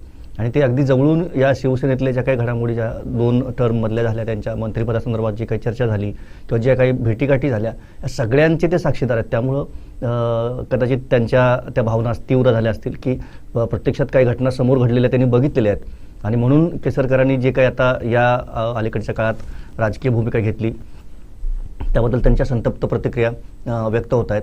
दुसरी गोष्ट, एक शिवसेनेचा जो इथला उभारीचा काळ होता, सावंतवाडीतला सुरुवातीचा काळ होता, त्या काळापासून साळगावकर हे शिवसेनेसोबत आहेत, शिवसेनेतल्या सगळ्या कार्यकर्त्यांसोबत आहेत. आणि म्हणूनच ते एक अगदी मनापासून त्यांना त्या सगळ्या भावना मांडाव्याशा वाटतात. साहजिकच आहे, कारण ही गोष्ट म्हणजे गद्दारी ही गोष्ट शिवसेनेला मान्य नाही किंवा त्यांच्या कार्यकर्त्यांमध्ये या सगळ्या गोष्टीबद्दल तीव्र नाराजी असते, तीव्र संताप व्यक्त होत असतो. आणि दुसरी गोष्ट म्हणजे केसरकरांची अगदी जवळून राजकारणाची कारकीर्द सगळी बघितल्यामुळं कदाचित साळगावकरांचे भावना ह्या तीव्र असतील. नक्कीच. अजून आता साळगावकर म्हणाले की तुम्ही मंत्रिपदासाठी किंवा म्हणजे तुमच्या शिवसेनेतले 25 दिवस सुद्धा नव्हते, त्यावेळी तुम्हाला तुमच्यावरती पक्षप्रमुखांनी विश्वास ठेवत तुम्हाला मंत्रिपद दिलंय. राजकारणासाठी अजून किती खालच्या पातळीवरती येणार, एवढ्या कडवट शब्दात त्यांनी हे केलंय, टीका केली आहे. काय भविष्यात सावंतवाडीची समीकरणं बदलणार आहेत राजकारणाची, काय वाटतंय? नाही, एकतर पहिली गोष्ट अशी आहे की ठीक आहे, बबन साळगावकरांना ज्या काही त्यांच्या भावना आहेत ते त्यांनी व्यक्त केल्या, पण दीपक केसरकरांची आत्तापर्यंतची जर आपण वाटचाल बघितली तर त्यांच्या मतदारसंघावर पूर्णपणे एक ज्याला आपण हे म्हणतो एक पूर्णपणे कंट्रोल आहे. आणि त्यामुळं या सगळ्या गोष्टी अशा पद्धतीनं सुरू आहेत की पक्ष बदलतील, सत्ता बदलतील, पण तरीसुद्धा जसं आपण बघितलं की अगदी शरद पवार होते ज्या काळात, त्या काळातही त्यांनी काम केलं. त्यानंतर शिवसेनेसोबत काम केलं, काही काळ राणेंसोबत ते होते. पण त्यांची जी स्वतःची जी वैयक्तिक एक वोट बँक असेल किंवा वैयक्तिक जो राजकारणाचा एकूण ताकद आहे राजकारणातली सावंतवाडी मतदारसंघात किंवा सावंतवाडी शहरात, ही त्यांची कायम राहिली आहे. त्यामुळं या सगळ्या गोष्टी आता ते आपल्या लोकांना कसं कन्व्हिन्स करतात किंवा ते लोक कितपत त्यांच्यासोबत असतील या गोष्टीवर त्या पुढच्या सगळीकडे डिपेंड आहेत असं मला वाटतं. नक्कीच. म्हणजे आता पाहिलं की काँग्रेसमधून बाळा गावडे हे पुन्हा शिवसेनेत गेले आहेत. आता आत्ताची जर स्टेटमेंट ह्यांची आपण बघितली बबन साळगावकरांची, तर जुने शिवसैनिक आहेत ते कुठेतरी आता पुन्हा एकदा या शिवसेनेच्या कठीण काळात शिवसेनेसोबत आपल्याला पाहायला दिसत आहेत, म्हणजे शिवसेनेसोबत दिसत आहेत. आत्ताच आदित्य ठाकरेंनी कुडाळमध्ये या बंडखोर आमदारांवरती पुन्हा एकदा टीकास्त्र सोडलं आहे. पुन्हा एकदा त्यांनी या सर्व आमदारांना गद्दार म्हटलं आहे. तुम्ही जर बंडखोर असता तर तुम्ही बंड या भूमीत राहून, महाराष्ट्राच्या भूमीत राहून केलं असतं, मात्र तुम्ही ज्या शिवाजी महाराजांनी सुरत लुटली त्या सुरतेत जाऊन तुम्ही महाराष्ट्राचा स्वाभिमान विकलाय. सुरतवरून तुम्ही गुवाहाटीला गेलाय. गुवाहाटीमध्ये पूर परिस्थिती असताना तुम्ही तिकडे धिंगाणा घालत होता, तुम्ही ऐश आराम करत होता. हे कुठेतरी महाराष्ट्राच्या संस्कृतीला शोभणारं नाही. तुम्ही खरे शिवसैनिक नाही. एखादं आपलं राज्य, आपले बांधव संकटात असताना, पूरग्रस्त असताना तुम्ही त्या ठिकाणी नाचगाणं करत होतात. ही आपली खरी शिवसेना नाही अशी टीका या ठिकाणी कुडाळमध्ये आमदार आदित्य ठाकरेंनी केली आणि पुन्हा एकदा बंडखोरांचा उल्लेख गद्दार असा केलाय. ही गद्दारी पुसून काढण्यासाठी आम्ही सामान्य शिवसैनिक पुन्हा एकदा उभे राहू असं आवाहन सुद्धा त्या ठिकाणी केलं. आणि मला या कुडामध्ये मोठ्या संख्येने या ठिकाणी मोठ्या शिवसैनिक होते. महिला शिवसैनिकांची उपस्थिती सुद्धा मोठ्या प्रमाणात होती. आदित्य ठाकरेंनी पुन्हा एकदा या सर्व बंडखोरांना गद्दार म्हटलंय. काय सांगाल, थेट पुन्हा सगळ्या बंडखोरांना आदित्य ठाकरे थेट अंगावर घेत आहेत गद्दार म्हणून. पुन्हा काय या विरोधकांकडनं प्रतिक्रिया येऊ शकतात आणि केसरकर कसं ह्या टीकेला पुन्हा एकदा उत्तर देऊ शकतात? नाही, त्याच्यामध्ये एक गोष्ट मगाशीच आपण चर्चा केली की शिवसेनेमध्ये गद्दार ह्या शब्दाला खूप किंमत आहे, त्याला खूप गांभीर्याने घेतलं जातं. आणि याच सगळ्या गोष्टी शिवसेनेच्या आत्तापर्यंतची वाटचाल बघितली तर याच सगळ्या शब्दाभोवती अनेक महत्त्वाच्या घडामोडी सगळ्या त्यावर डिपेंड आहेत. मला वाटतं की त्याच गोष्टीचा एक, जसं आता त्यांनी आदित्य ठाकरेंनी आपल्या भाषणामध्ये कुडाळचा उल्लेख केला की त्यांच्या आजोबांसोबत ते फिरलेले आहेत, वडिलांसोबत फिरलेले आहेत शिवसैनिकांमध्ये. शिवसेनेची जी वाटचाल आहे ती त्यांनी आत्तापर्यंत लहानपणापासून अनुभवलेली आहे, त्यांच्या घरातच शिवसेना होती. परंतु या सगळ्या गोष्टीमध्ये अशा पद्धतीनं पाठीत्वार करणं किंवा असे तरी काही शब्द वापरतात, ते शब्द शिवसेनेच्या परंपरेतलेच शब्द आहेत सगळे. काही त्यात फार असं विचित्र वेगळं अशातला भाग नाही आहे. ज्यावेळी काही बंडखोर लोकांनी काही शिवसेना आत्तापर्यंत फोडण्याचा प्रयत्न केला त्यावेळी याच सगळ्या गोष्टी, हेच शब्द, हेच वाक्ये अशीच या पद्धतीने आपण महाराष्ट्राने ऐकलेले आहेत. मला वाटतं की आतासुद्धा त्याच भूमिकेतनं आदित्य ठाकरे पुन्हा एकदा शिवसैनिकांसमोर येतात. जे निष्ठावान शिवसैनिक आहेत त्यांना पुन्हा एकदा एकत्र करत आहेत आणि त्यांच्या जोरावर त्यांना एकत्रित करून पुन्हा एकदा शिवसेनेला बळकटी मिळवण्याचा किंवा एक मोठं स्थान मिळवण्याचा त्यांचा एक चांगला प्रयत्न या माध्यमातून सुरू असं मला वाटतं. नक्कीच. आपण पाहिलं असाल की आदित्य ठाकरे ना विरोधक जेव्हा डिवचतात किंवा त्यांना एक मुलगा म्हणून त्यांच्याकडे पाहिलं जातं. त्यांना विधानसभेत सुद्धा विधानसभेच्या पायऱ्यांवरती डिवचण्याचा प्रयत्न केला होता. म्हणजे शिवसेनेत वाघ असतात मात्र आदित्यकडे तसे कोणते गुण नाही, त्यांच्याकडे वक्तृत्व शैली नाही, अशी टीका वारंवार या ठिकाणी केली जात होती. मात्र या शिवसेनेच्या कठीण काळात हे बाळासाहेब ठाकरेंचे वारसदार, बाळासाहेब ठाकरेंचे नातू आदित्य ठाकरे या ठिकाणी पूर्ण महाराष्ट्र आपल्याला पिंजून काढताना दिसत आहेत. आपण ही थेट दृश्य पाहतोय. सावंतवाडीच्या गवळी तिट्यावरची या ठिकाणी माजी नगराध्यक्ष आणि जुने शिवसैनिक जे गेली मागची शिवसेनेच्या सुरुवातीच्या काळात 15 वर्ष एका मोठ्या पदावरती शिवसेनेत होते आणि शिवसेनेच्या सुरुवातीपासून या सावंतवाडीत शिवसेनेची मुळं रुजली. तिथपासून या ठिकाणी शिवसेनेसोबत असे बबन साळगावकर आदित्य ठाकरेंच्या स्वागतासाठी या ठिकाणी गवळी तिट्यावरती आहे. त्यांच्या समर्थकांसह एक कडवट शिवसैनिक म्हणून त्यावेळी बबन साळगावकरांकडे पाहिलं जायचं. एक आमदारकीचे उमेदवार म्हणून सुद्धा त्यांच्याकडे पाहिलं जायचं. आमदारकीचा जो टिळा होता तो बाळासाहेब ठाकरेंनी साळगावकरांना लावला होता त्यावेळी. मात्र त्यानंतर काही समीकरणं बदलली, अचानकपणे शिवराम दळवींना विधानसभेची तिकीट देण्यात आली. त्यानंतर विधानसभेचे सदस्य म्हणून या मतदारसंघातून शिवराम दळवी 2 वेळा निवडून गेले. मात्र शिवराम दळवी ना त्या ठिकाणी तिकीट मिळाले नसतं तर सावंतवाडीचं चित्र काहीसं वेगळं असतं. बबन साळगावकर हे शिवसेनेचे आमदार असले असते. असे बबन साळगावकर या ठिकाणी पुन्हा एकदा या कठीण काळामध्ये शिवसेनेच्या आता आदित्य ठाकरेंना शुभेच्छा देण्यासाठी गवळी तिट्यावरती आपण पाहतोय. आत्ताच काही वेळापूर्वी झालेल्या भाषणामध्ये जी आदित्य ठाकरे चिपीवरनं कुडाळ झाले आणि त्या ठिकाणी त्यांचं भाषण झालं, एक सभा झाली. त्या ठिकाणी पुन्हा एकदा आदित्य ठाकरेंनी या बंडखोर आमदारांवरती टीका केली आहे. गद्दार, पुन्हा या गद्दार या शब्दाचा पुनरुच्चार त्यांनी केला आहे. हे आमदार बंडखोर नाहीत, म्हणजे हे बंड करू शकत नाही. जर त्यांनी बंड केलं असतं तर त्यांनी महाराष्ट्राच्या मातीत राहून बंड केलं असतं. मात्र हे आमदार इथे न राहता दुसऱ्या राज्यात गेले. ज्या राज्यात शिवाजी महाराजांनी सुरत लुटली तिथे जाऊन त्यांनी बंडखोरीचा प्रयत्न केला. ते खरं बंडखोर नाही तर ते गद्दार आहेत अशी टीका पुन्हा एकदा अंगावर घेण्याचा प्रयत्न आदित्य ठाकरेंनी केला. आणि आज जे सिंधुदुर्गात आदित्य ठाकरे आहेत तो खरं तर त्यांचे बंडखोरांचे प्रवक्ते, शिंदे गटाचे प्रवक्ते दीपक केसरकरांचा हा जिल्हा आहे. आणि आत्ताच कुडाळनंतर आता ते या ठिकाणी सावंतवाडीला यायला रवाना झाले आहेत दीपक केसरकरांच्या मतदारसंघात. आता दीपक केसरकरांवरती आदित्य ठाकरे काय बोलत आहेत, दीपक केसरकरांचा कसा समाचार घेतात आणि त्यावरती दीपक केसरकरांची काय प्रतिक्रिया येणार आहे ते आपण पाहणार आहोत. तर काय आत्ता एकंदरीत आता सावंतवाडीचं वातावरण पाहतो तर पूर्णतः शिवसेनेचे ते गाणं आहे ते लावलं जातं आहे. एक माहोल शिवसैनिकांनी करून ठेवलं आहे की आदित्य ठाकरे येतात आणि त्यांचं जंगी स्वागत या ठिकाणी होणार आहे. बऱ्याच ठिकाणी बॅनर लागले आहेत, त्यांची पोस्टर लागले आहेत, झेंडे लागले आहेत. एक वेगळं वातावरण करण्यात शिवसेना कुठेतरी आता सक्सेस झालेली दिसते. एक माहोल जो होता केसरकरांच्या विरोधात आणि शिवसेनेच्या बाजूने तो करण्यात कुठेतरी शिवसेना आता यशस्वी होताना दिसतंय. काय वाटतं तुम्हाला? शिवसेनेचं जे स्वरूप आहे ते मूळचं स्वरूप आहे ते संघटना हे आहे. आणि याच संघटनेची जी बांधणी ज्या काळात झाली, सुरुवातीच्या काळात झाली, त्या काळात जे लोक त्यांच्यासोबत होते, अगदी प्रत्येक संघर्षामध्ये, प्रत्येक वाटचालीमध्ये जे त्यांच्यासोबत होते ते लोक आजही आपल्याला अशा प्रसंगामध्ये दिसत आहेत. जसं की आपण जस्ट फेरफटका मारला तर अगदी म्हणजे ज्यांना चालता येत नाही असे काही शिवसैनिक गळ्यामध्ये ते शिवसेनेचा तो रुमाल स्कार्फ घेऊन ते आजही इकडे आपल्याला या कार्यक्रमात दिसत आहेत.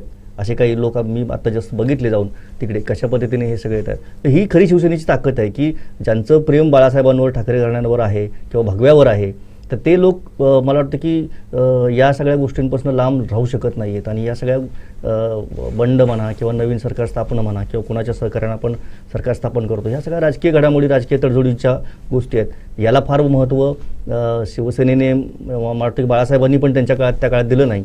ह्या सगळ्या गोष्टी असल्या तडजोड त्यांनी केल्या नाही आहेत. ज्यावेळी त्यांना बऱ्याच वेळेला मुख्यमंत्री होण्याची ऑफर आली किंवा तशा काही ह्या झाल्या घटना समोर आल्या किंवा प्रसंग आले, पण त्यात त्यांनी संयम राखला आणि राजकारणापासून ते अलिप्त राहिले. तर हा जो विचार आहे तो फार मोठा विचार असतो आणि म्हणून या विचाराच्या मागं जे लोक आहेत ते आजही याच विचाराच्या मागं राहतील असं मला वाटतं. नक्की सर, एक मोठी माहिती मिळते की या ठिकाणी संदेश पारकर आणि या ठिकाणी गवळी तिट्यावरती आलेत आणि ते म्हणजे मला वाटतं पोलिसांनी विरोध केला होता की गवळी तिट्यावरनं मिरवणूक काढायला, पण मात्र मला वाटतं संदेश पारकरांनी या ठिकाणी आक्रमक पवित्रा घेतलेला आपल्याला दिसून येतोय. मोठी बातमी कळते की या ठिकाणी सावंतवाडीत संदेश पारकर दाखल झालेत, गवळी तिट्यावरती दाखल झालेत आणि ते आक्रमक पवित्रा घेताना दिसत आहेत की आम्ही या ठिकाणावरूनच गवळी तिट्यावरूनच मिरवणूक काढणार. पोलिसांनी किती हस्तक्षेप केला, विरोध करायचा जरी प्रयत्न केला तरी आम्ही इथून मिरवणूक काढण्यासाठी सज्ज आहोत आणि इथूनच मिरवणूक काढणार आहोत, असा आक्रमक पवित्रा या ठिकाणी शिवसेनेचे नेते संदेश पारकर यांनी घेतलेला दिसून येतो. या ठिकाणी संदेश पारकरांसोबत अतुल रावराणे सुद्धा आहेत, संजय पडते आहेत, शिवसेनेचे जिल्हा प्रमुख. मला वाटतं या ठिकाणी आता शिवसैनिकांची आक्रमक भूमिका पाहून पोलीस आपली नक्की काय भूमिका घेत आहेत, त्यांचा ज्या अगोदर ज्या नोटिसा बजावल्या होत्या, त्यांच्या कार्यकर्त्यांना शिवसेनेच्या ज्या सूचना दिल्या होत्या त्या सूचनांचा आता काय करतायत किंवा कोणती भूमिका घेत आहेत याकडे लक्ष लागलं आहे.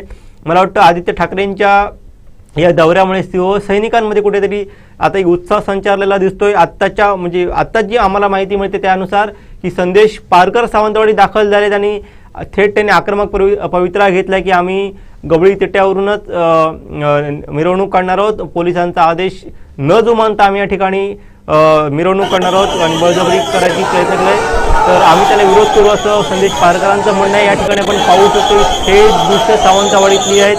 मोठ्या संख्येने या ठिकाणी शिवसैनिक जमा झालेले आहेत. गळ्यात भगवे शेले घालून झेंडे घेऊन या ठिकाणी आपण पाहू शकतो की या ठिकाणी शिवसैनिक मोठ्या संख्येने दिसत आहेत. एक माहोल जो आहे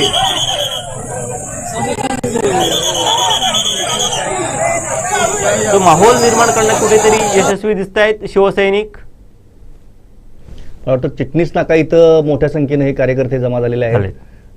काही महत्त्वाचे कार्यकर्ते गवळी तिट्यावर आहेत स्वागतासाठी आणि त्याचबरोबर चिटणीस नाक्यावर इथे मोठ्या संख्येने कार्यकर्ते जमा झालेले दिसत आहेत. इथूनच मला वाटतं रॅली सुरू होते आणि इथून रॅली ती गांधी चौकापर्यंत जाईल आणि तिथे आदित्यजींची जाहीर सभा होणार आहे. आपण पाहू शकतो थेट दृश्य या ठिकाणी सर्व जिल्ह्यातले नेते आताच प्रवेश झालेले असतील. बाळा गावडे असतील, त्यांचे प्रवक्ते डॉक्टर जयेंद्र परुळेकर असतील, हे सर्व नेते आहेत त्या ठिकाणी दिसत आहेत.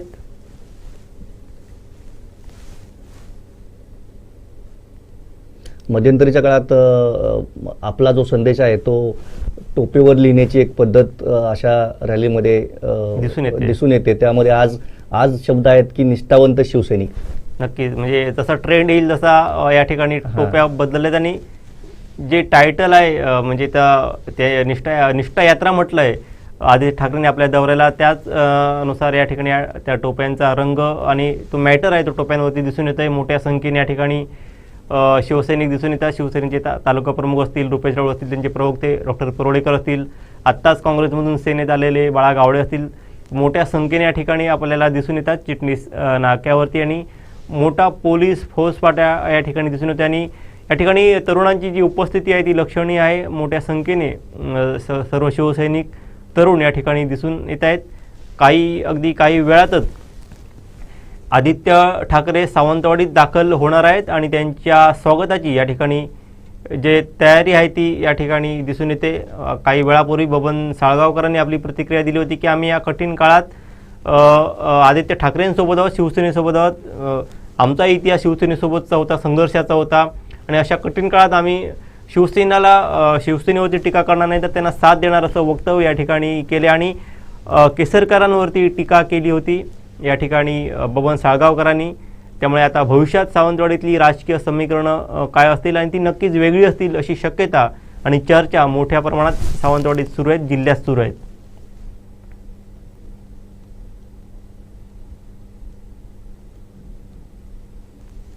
या ठिकाणी कुडाळवरून आदित्य ठाकरे रवाना झाले सावंतवाडीच्या दिशेने आणि सावंतवाडीत मोठ्या प्रमाणात कार्यकर्त्यांची गर्दी आपल्याला पाहायला मिळते. थोडासा आढावा घेऊया आदित्य ठाकरेंच्या आजच्या दौऱ्याचा.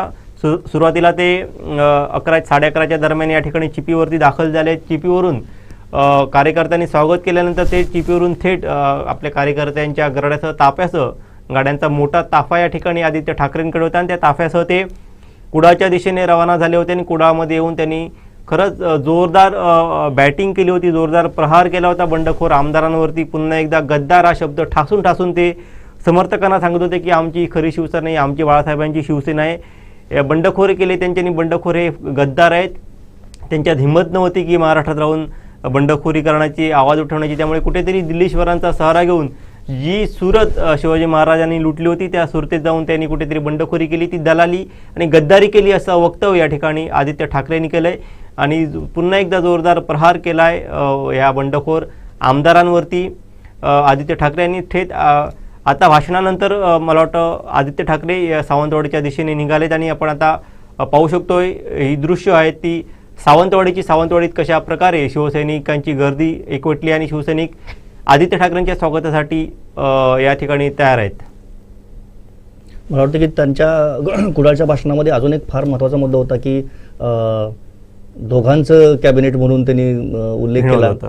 दुसरी गोष्ट दिल्लीच्या कनेक्शन संदर्भातही त्यांनी खूप त्याच्यावर टीका केली. तर ह्या सगळ्या गोष्टी ज्या आहेत सरकार स्थापन झाल्यापासून मंत्रिमंडळ स्थापनेमध्ये विलंब होणं म्हणा किंवा बाकी काही निर्णय घेण्यामध्ये विलंब होणं, या सगळ्या गोष्टींमध्ये खूप नक्कीच. म्हणजे त्यावर आदित्य ठाकरेंनी प्रहार केलेला आहे. आणि कशा प्रकारे या पद्धतीनं हे सरकार स्थापन झालं, त्याची पुढची वाटचाल काय असेल, आणि सगळ्यात महत्त्वाचं म्हणजे हे सरकार कोसळेल असं पण त्यांनी अगदी म्हणजे टाळ्यांच्या गजरात सांगितलेलं आहे की हे सरकार लवकरच पडेल म्हणून. नक्कीच. म्हणजे या पद्धतीने या सगळ्या गोष्टी सुरू आहेत. एक प्रकारचा शिवसैनिकांमध्ये मोठा आत्मविश्वास निर्माण करण्याचं काम या आदित्यांच्या भाषणामुळे, आदित्य जे काही सांगतायत काही मुद्दे, तर त्यामुळे होतं असं मला वाटतं. नक्कीच. आणि या ठिकाणी आपण पाहायला गेलो तर मोठ्या संख्येने महिला वर्ग आणि युवा वर्ग या ठिकाणी कुडाळमध्ये पाहायला मिळाला. तसंच आपण आत्ता जी काही दृश्य पाहिली त्यात सुद्धा सावंतवाडीमध्ये मोठ्या संख्येने युवकांचा समावेश मोठ्या संख्येने दिसतोय.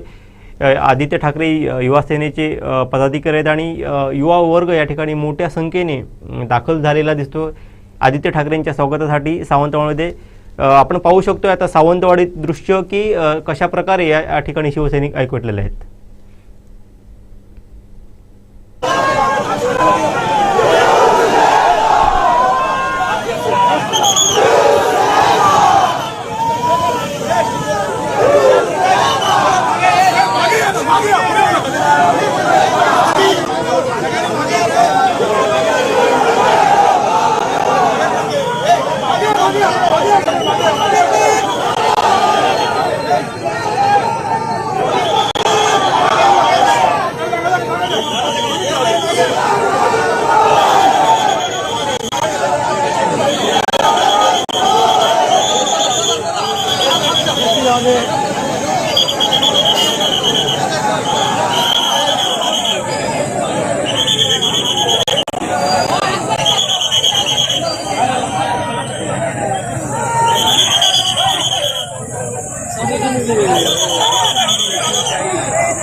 वेळातच सावंतवाडीत पोहोचणार आहेत.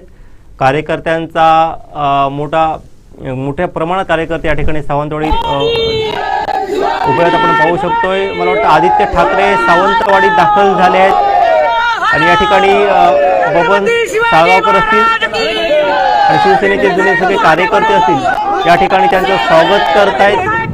आपण थेट पाहू शकतो ही दृश्य सावंतवाडीतून आदित्य ठाकरे यांचं सावंतवाडीत स्वागत झाले. या ठिकाणी पाऊस आला आहे आदित्य ठाकरेंच्या स्वागतासाठी. भर पावसात सगळे कार्यकर्ते एकवटलेले दिसत आहेत. बबन साळगावकर आहेत ते आदित्य ठाकरेंचं स्वागत करताना या ठिकाणी दिसून येत आहेत. आपण पाहतो थेट दृश्य ही सावंतवाडीतून. मोठ्या संख्येने या ठिकाणी कार्यकर्ते आहेत ते आदित्य ठाकरेंचं स्वागत करताना दिसत आहे. सावंतवाडीत आदित्य ठाकरेंची एंट्री झाली आहे. आदित्य ठाकरे आले आणि पाऊस आलाय.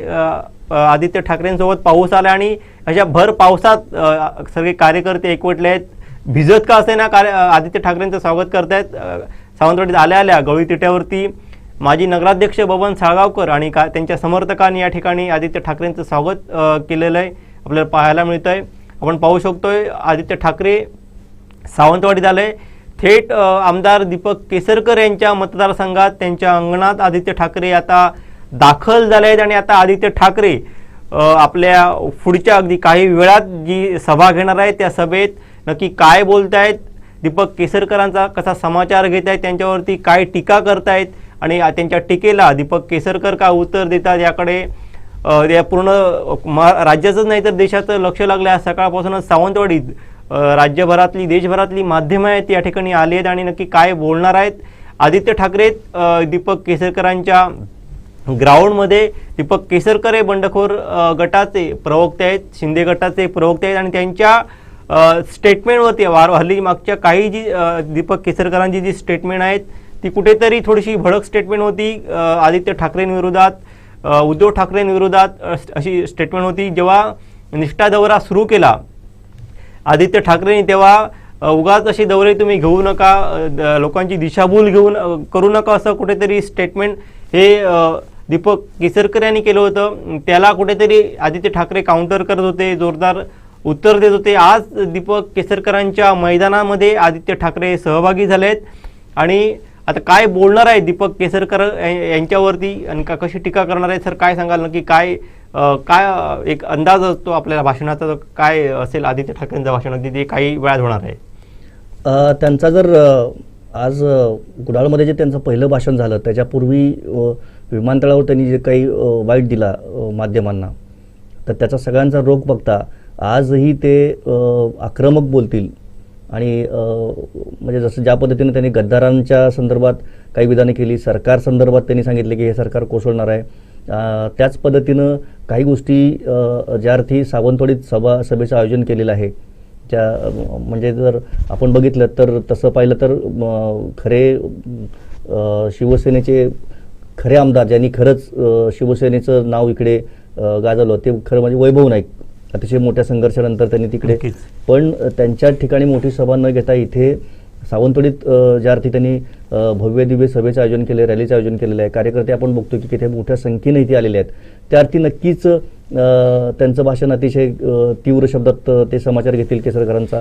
अगदी 100% म्हणजे प्रहार करणारं ते त्यांचं भाषण असेल आणि जे काही ज्याला आपण काही म्हणतो की कदाचित कालच केसरकरांना त्याचा काहीतरी सुगावा लागला असेल की काहीतरी स्फोटक गोष्टी तिकडे बोलतील म्हणूनच त्यांनी कदाचित काल सावधगिरीची सूचना दिली असावी असं मला वाटतं.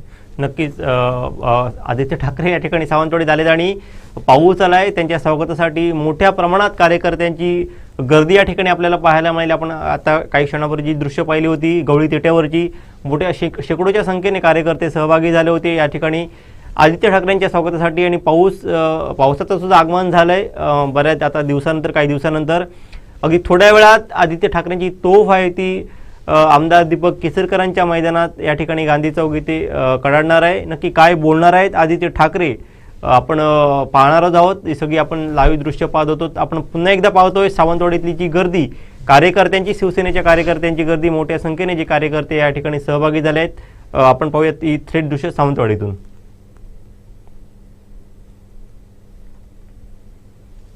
या ठिकाणी आदित्य ठाकरे आल्या या ठिकाणी पावसाची एंट्री झाली आहे. आपण पाहतोय थेट दृश्य सावंतवाडीतून मोठ्या संख्येने कार्यकर्ते एकवटलेले आपल्याला पाहायला मिळत आहेत.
आपण ही पाहिली होती दृश्य सावंतवाडीतील मोठ्या संख्येने या ठिकाणी शिवसैनिक एकवटलेले पाहायला मिळाले आहेत आदित्य ठाकरेंच्या स्वागतासाठी। आत्ता अगदी काही वेळात आदित्य ठाकरे हे काय बोलणार याकडे पूर्ण राज्याचं लक्ष लागून राहिलं आहे। बंडखोर गटाचे प्रवक्ते दीपक केसरकर यांच्यावरती काय प्रहार करतायत, नक्की काय टीका करतायत। केसरकरांच्या कालच्या टीकेला काल केसरकरांचं एक स्टेटमेंट होतं की प्रेसमध्ये की जी चूक शरद पवारांनी केली ती आदित्य ठाकरे तुम्ही करू नका असं एक स्टेटमेंट केलं होतं मला वाटतं। आणि त्या स्टेटमेंटला आत्ता आदित्य ठाकरे काय नक्की उत्तर देत आहेत ते पाहावं लागणार आहेत। अगदी काही वेळात आदित्य ठाकरेंचं जे भाषण आहे गांधी चौकातलं सुरू होणार आहे। आदित्य ठाकरे आल्या या ठिकाणी पाऊस सुरू झाला आहे। भर पावसात या ठिकाणी कार्यकर्ते आदित्य ठाकरेंचं स्वागत करतायत। कोणती तमा न बाळगता मला वाटतं मागचे 2 तासांपासून या ठिकाणी मोठ्या संख्येने कार्यकर्ते आहेत ते आदित्य ठाकरेंची या ठिकाणी वाट पाहत आहेत। भर पावसातून या ठिकाणी स्वागत करताना आपल्याला दिसून आले आहेत। जिल्ह्यातले सगळे नेते दिग्गज आहेत, आमदार वैभव नाईकांसह खासदार विनायक राऊत असतील, आत्ताच काँग्रेसमधून शिवसेनेत आलेले बाळा गावडे असतील, अतुल रावराणे असतील, संदेश पारकर असतील। कार्यकर्त्यांची जी फळी आहे जी या कठीण काळात शिवसेनेसोबत राहिली ती सगळे कार्यकर्ते या ठिकाणी आदित्य ठाकरेंसोबत आहेत। रत्नागिरीमधून सुद्धा राजापूरचे आमदार असतील, राजन साळवी असतील, त्यांचे मुंबईतले पदाधिकारी असतील, आदेश बांदेकरांसारखे पदाधिकारी असतील चित्रपट सेनेचे, हे सगळे दिग्गज पदाधिकारी या ठिकाणी आदित्य ठाकरेंसोबत आहेत। पूर्ण रत्नागिरी आणि सिंधुदुर्गचे सगळे पदाधिकारी या ठिकाणी आपल्याला या दौऱ्यात आदित्य ठाकरेंसोबत पाहायला मिळतात। विशेष म्हणजे महिलांची जी उपस्थिती आहे ती या ठिकाणी लक्षणीय दिसून येते कुडाळमध्ये सुद्धा आणि आत्ता सावंतवाडीत जी आपण गर्दी पाहतोय त्यात गर्दीमध्ये सुद्धा मोठ्या संख्येने महिला सहभागी झाल्या आहेत, युवा वर्ग सहभागी झाला आहे। सर काय वाटते ना की आताची आपण गर्दी आपण आत्ताच पाहिली लाईव्हमध्ये सगळे युवा वर्ग आणि महिलांची गर्दी होती, कुठेतरी सहानुभूतीचा फायदा या ठिकाणी शिवसेनेला होताना दिसून येतो का? भगवान, या सगळ्या घडामोडीमध्ये आपण कुडाळच्या सभेपासून बघतोय। कुडाळच्या सभेमध्ये सुद्धा अतिशय जोशपूर्ण असं भाषण आदित्य ठाकरेंनी केलं आणि त्याच पद्धतीनं सकाळी मला वाटतं 2 तासापासून जे कार्यकर्ते इथे थांबलेले आहेत त्यांच्या घोषणाबाजी, त्यांची जी काही शिवसेनेची जी गाणी आहेत त्यावर सगळा जो जल्लोष सुरू आहे त्यावर असं वाटतं की एक प्रकारचं चैतन्य सावंतवाडीमध्ये संचारलेलं आहे या सगळ्या शिवसेनेच्या कार्यकर्त्यांमध्ये। आणि त्याच पद्धतीनं त्याच जोशपूर्ण वातावरणात आदित्य ठाकरेंचं भाषण होईल। आदित्य ठाकरे काय बोलणार याकडे सगळ्यांचं लक्ष लागून आहे। निश्चितच त्यांचं भाषण हे तडाखेबाज होणार, अगदी शिवसेनेच्या स्टाईलमध्ये होणार। ज्या पद्धतीने त्यांनी गद्दारांवर प्रहार केला त्याच पद्धतीने इथेही तशाच पद्धतीनं भाषण होईल।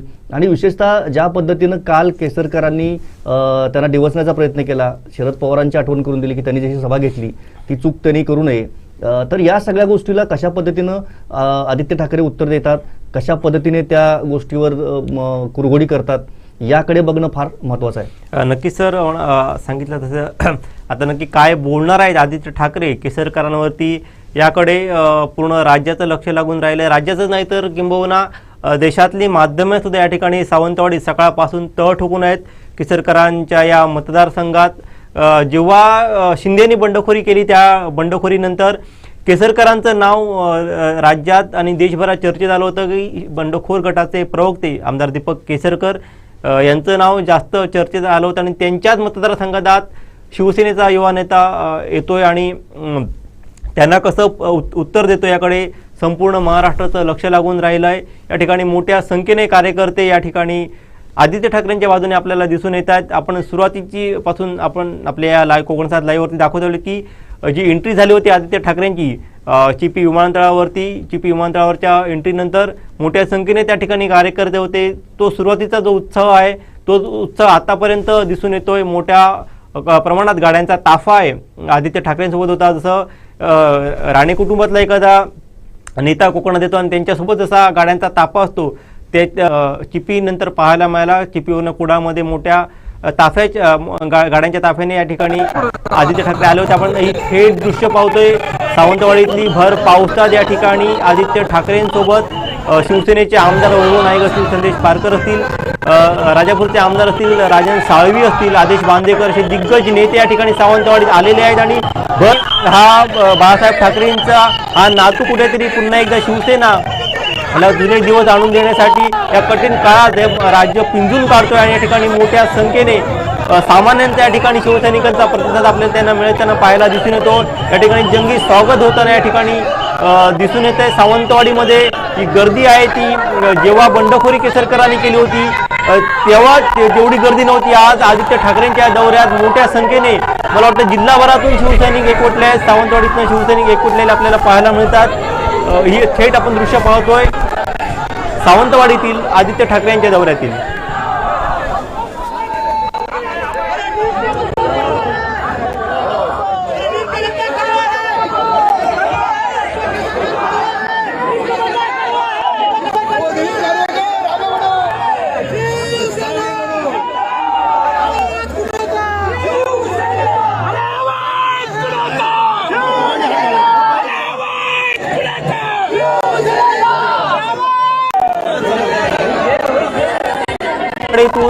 जेव्हा दीपक केसरकर बाहेर केले होते आणि जेव्हा ती रॅली निघाली होती तेव्हा जेवढी गर्दी नव्हती तेवढी गर्दी आज सावंतवाडीत मोठ्या संख्येने दिसून येते. खरं तर ही शिवसेनेसाठी एक चांगली बाजू आहे असं मला वाटतंय. जो सहानुभूती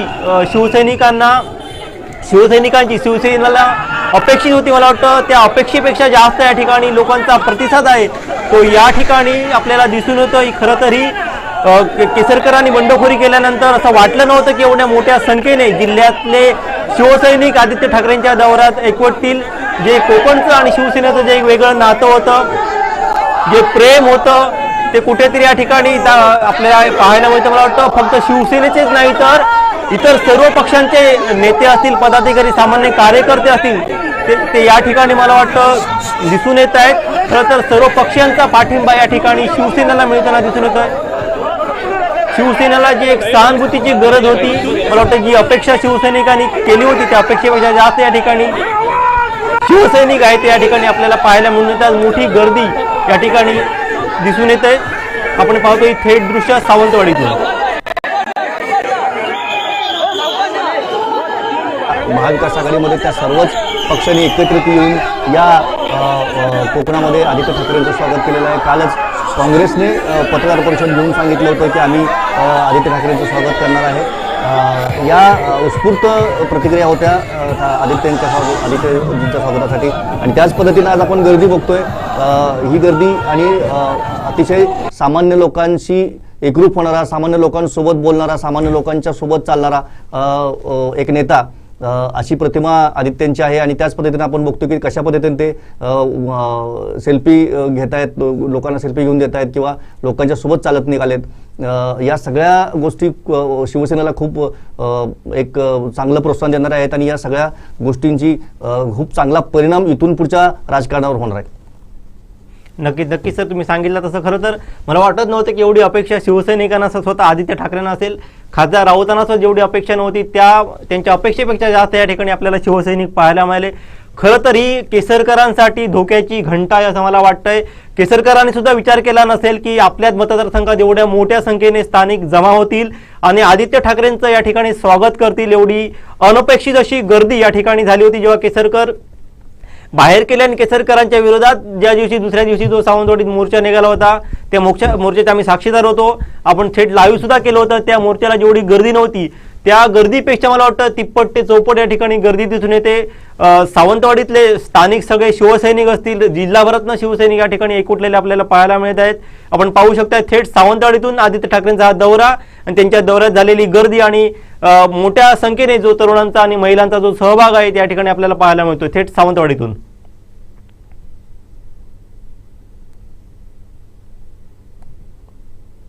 या ठिकाणी आदित्य ठाकरे आल्यानंतर वरुण राजाचं सुद्धा आगमन झालंय. जिल्हाभरातून शिवसैनिक या ठिकाणी एकवटलेले आपल्याला पाहायला मिळतात. महिला भगिनी असतील, युवा वर्गाचा मोठा सहभाग, कुठेतरी जी अटॅचमेंट होती बाळासाहेब ठाकरेंसोबत शिवसेनेची, अशा कठीण काळात शिवसेनेला आम्ही एकटं पाडू देणार नाही, आम्ही मूळची बाळासाहेबांची जी शिवसेना आहे त्या शिवसेनेसोबत राहील असा एक प्रकारचा संदेश या सगळ्या गर्दीतनं मिळतो असं वाटते. सर, तुम्हाला काय सांगाल? नाही, अगदी हे 100% खरं आहे की शिवसेनेची सामान्य कार्यकर्त्यांच्या सोबत जी असलेली अटॅचमेंट आहे तिचं हे एक चांगलं उदाहरण आहे. आज आपण बघतोय ते नेता कुठलाही असो, कुणीही येऊ किंवा एखादा सत्तेवरून खाली जाओ पुन्हा वर येऊ, याचा कुठलाही त्यांना हे लागत नाहीये, रेफरन्स लागत नाही. पण शिवसेनेचा कार्यक्रम असेल, शिवसेनेचे जे काही ठाकरे कुटुंब असेल, ठाकरे कुटुंबियांवर ज्यांचं आतापर्यंत या शिवसैनिकांचं जे काही प्रेम आहे तेच प्रेम आपल्याला दिसून येते. इथे अगदी खेडेगावातून अगदी वाडी वस्तीवरून कार्यकर्ते इथे आलेले आहेत या आदित्य ठाकरेंच्या स्वागतासाठी किंवा त्यांचं भाषण ऐकण्यासाठी. आणि आता काही वेळातच इथे प्रत्यक्ष भाषणाला सुरुवात होईल. कशा पद्धतीनं आदित्य ठाकरे संबोधित करतात आपल्या कार्यकर्त्यांना, आपल्या सर्व या आलेल्या जमलेल्या लोकांना, याकडे पाहणं अगदी औत्सुक्याचं ठरणार आहे. आपण ही थेट दृश्य पाहतोय. सगळे जुने शिवसैनिक आहेत, शब्बीर मणियारांसारखे कट्टर शिवसैनिक ह्या सगळ्या एकंदरीत ह्या व्यासपीठाचं प्लॅनिंग करताना दिसून येत आहेत. बाळा गावडे आपल्याला पाहायला मिळून येतात. शिवसेनेचे जे तालुका प्रमुख आहेत रुपेश राऊळ आणि सगळ्या त्यांचे महिला आघाडीच्या सगळ्या ज्या नेता आहेत या ठिकाणी दिसून येत आहेत. आपण थेट पाहतोय सावंतवाडीतून दृश्य. अगदी काही वेळातच सावंतवाडीत दीपक केसरकरांच्या अंगणात आदित्य ठाकरेंची तोफ धडणार आहेत. नक्की कोणत्या आणि कशा प्रकारे आदित्य ठाकरे दीपक केसरकरांचा कसा समाचार घेणार आहेत हे आपल्याला पाहायला मिळणार आहेत. मोठ्या संख्येने आपण पाहू शकतो या ठिकाणी दृश्य आहेत. या सभेकडे तमाम सावंतवाडीकरांचं, तमाम जिल्हावासियांचं, तमाम राज्यातील लोकांचं आणि देशभरातल्या सर्व मीडियाचं लक्ष लागलंय. सकाळपासूनच या ठिकाणी राज्यभरातील नव्हे तर देशभरातील मीडिया या ठिकाणी तळ ठोकून आहेत या आदित्य ठाकरेंच्या दौऱ्याकडे. ज्याप्रमाणे आदित्य ठाकरेंचा दौरा महाराष्ट्रात होतोय तिथे जेवढं माध्यमांची उपस्थिती नव्हती त्याच्यापेक्षा जास्त या ठिकाणी केसरकरांच्या या मतदारसंघात राज्यभरातली आणि देशभरातली माध्यमे आली आहेत आणि सकाळपासून तळ ठोकून आहेत. आणि याच रॅलीकडे आपण जातोय आणि आपण थेट ही दृश्य पाहतोय, ही गर्दी पाहतोय. सावंतवाडीतून कशा प्रकारे मोठ्या संख्येने शिवसैनिक एकवटलेले आपल्याला पाहायला मिळतात. फक्त शिवसेनेचीच लोक नाही तर इतर पक्षातले सामान्य कार्यकर्ते सुद्धा या ठिकाणी शिवसेनेला सहानुभूती दाखवण्यासाठी एक अटॅचमेंट आहे ती बाळासाहेब ठाकरेंसोबतची कोकणची आहे ती दाखवण्यासाठी या ठिकाणी शिवसैनिक एकवटलेले आहेत. आपण पाहतोय थेट दृश्य सावंतवाडीतून. आदित्य ठाकरेंची निष्ठा यात्रा महाराष्ट्रामध्ये ज्या ज्या ठिकाणी आतापर्यंत गेली त्या ठिकाणी या यात्रेचं वैशिष्ट्य सांगावं लागेल की सगळ्यात जास्त संख्या असलेली ही आजची निष्ठा यात्रा आहे. अतिशय मोठ्या संख्येनं कार्यकर्ते इकडे जमा झालेले आहेत. आपण बघितलं कार्यकर्त्यांमध्ये तर वाडी वस्तीवरून आलेले कार्यकर्ते आहेत, अनेक जुने जाणते शिवसैनिक यात आहेत, नव्या पिढीतले पण काही प्रतिनिधी इथे दिसत आहेत. मोठ्या संख्येनं या ठिकाणी शिवसैनिक जमलेले आहेत. मला वाटतं की आदित्य ठाकरे आता व्यासपीठाकडे दाखल होत आहेत. नक्कीच आपण सांगितलं तसं अगदी काही वेळात आदित्य ठाकरे व्यासपीठाकडे येतील आणि आदित्य ठाकरेंचे बॅनर घेऊन या ठिकाणी शिवसैनिक एकवटले आहेत. म्हणजे खरं तर आदित्य ठाकरेंना सुद्धा अशी अपेक्षा नव्हती की खरं तर हा दीपक केसरकरांचा बालेकिल्ला आहे. अनेक वर्ष आमदारकीची त्यांची तिसरी टर्म आहे. त्यांचा चांगला प्रभाव आहे या मतदारसंघामध्ये, त्यांचा वेगळी ओळख आहे. ते शिंदे गटाचे प्रवक्ते असल्यामुळे त्यांची आता राज्यभरात देशभरात मोठ्या संख्येने त्यांचं नाव चर्चेत आहे. अशा त्यांच्या मतदारसंघात आपण थेट दृश्य पाहतो. ही सावंतवाडीतील गांधी चौकातून थेट दृश्य. हा मतदारसंघ आहे तो दीपक केसरकरांचा मतदारसंघ आणि त्या मतदारसंघात आदित्य ठाकरेची एंट्री झाली. आदित्य ठाकरे गांधी चौकात आले आहेत आणि अगदी काही वेळात ते व्यासपीठाकडे जातील आणि नक्की काय बोलतील याकडे सगळ्यांचं लक्ष आहे. आपण पाहतोय थेट दृश्य सावंतवाडीतून. अतिशय मोठ्या संख्येनं इथे शिवसैनिक जमलेले आहेत आणि त्यांना सगळ्यांना उत्सुकता आहे आदित्य ठाकरे यांच्या भाषणाची. पावसानेही आता उघडीप दिलेली आहे. मोठ्या जल्लोषपूर्ण वातावरणात संपूर्ण मैदानामध्ये हे शिवसैनिक जल्लोष करत आहेत, जय जयकार करत आहेत शिवसेनेचा, आदित्य साहेबांचा आणि या सगळ्या शिवसेनेच्या नेते मंडळींचा. आता काही वेळातच आदित्य ठाकरे यांच्या सभेला सुरुवात होते. कशा पद्धतीनं ते बोलतील, कशा पद्धतीनं शिवसैनिकांना संबोधित करतील हे पाहणं औत्सुक्याचं ठरणार आहे. काल रात्री ज्या पद्धतीनं आपण मागे बघितलं की केसरकरांनी त्यांना डिवचण्याचा प्रयत्न केला, त्यामुळे त्यांचं भाषण जसं कुडाळमध्ये जोशपूर्ण झालं त्याच पद्धतीने इथे असेल आणि इथे भाषणाच्या मला वाटतं की केंद्रस्थानी केसरकर हेच असतील. ज्या पद्धतीनं आता ते कसं त्यांच्यावर प्रतिहल्ला करतायत, ज्या पद्धतीने त्यांनी काल दिवसलं होतं. नक्कीच सर, तुम्ही म्हणाला तसं नक्की काय बोलतायत आदित्य ठाकरे यांचं व्यासपीठावर आगमन झालेलं आहे. त्यांच्यासोबत कोकणातली प्रमुख नेते मंडळी आहेत शिवसेनेची. राजन साळवे असतील, संदेश पारकर असतील, खासदार विनायक राऊत आहेत, या सर्व वैभव नाईक आहेत.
शिवसेना प्रमुख बाळासाहेब ठाकरे, पक्षप्रमुख उद्धवजी, युवासेना प्रमुख आदित्यजी, व्यासपीठावर उपस्थित या जिल्ह्याचे खासदार विनायक राऊत साहेब, सोनी जिल्हा प्रमुख संजय पटेलजी, वैभव नाईकजी, आमदार वैभव नाईकजी आणि या सभेसाठी उपस्थित असलेले निष्ठा यात्रेसाठी उपस्थित असलेले शिवसेना बंधू भगिनींनो, आज आपण आदित्यजींच्या नेतृत्वाखाली महाराष्ट्रात निष्ठा यात्रा काढलेली आहे. या निष्ठा यात्रेसाठी आदित्यजी इकडे येऊन पोहोचलेले आहे. ही निष्ठा यात्रा इथून प्रत्येक गावापर्यंत आणि घरापर्यंत पोहोचवायचं काम आपलं आहे, लक्षात घ्या. या जिल्ह्यातून, या मतदारसंघातून गद्दाराचं पीक कधी या परशुरामाच्या भूमिकेत उगवू शकत नाही याची मी काल आदित्यजींना खात्री देतो.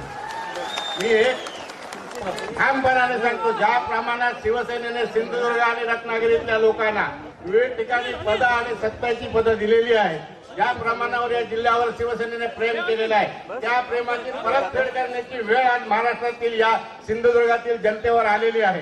तुम्ही हेच खरे शिवसेनेचे पाईक आहात. हे म्हणतात आम्हाला गद्दार म्हणू नको, मग तुम्हाला म्हणायचं काय? तुम्हाला म्हणायचं तरी काय? तुमचे कपडे फक्त पांढरे असले, माननीय मुख्य नेता आणि प्रवक्ते तुमचे पक्के कपडे जरी पांढरे असले तरी चरित्र तुमचं डागाळलेलं आहे, लक्षात घ्या. काय पाहिजे तुम्हाला? तुम्हाला एका दिवसात पक्षात घेऊन आमदार केला, पहिल्या टर्मला तुम्हाला मंत्री केलं, तरी तुमचं समाधान होत नाही. तुम्हाला उद्धवजींचा वेळ मिळत नाही. नातवाच्या प्रवेशासाठी मात्र उद्धवजींचा वेळ तुम्हाला मिळतो, त्यावेळी तुम्हाला आठवत नाही. तुम्ही काय पक्षाकडून घेत? तुम्ही सांगता उद्धवजी आम्हाला भेटत नाही.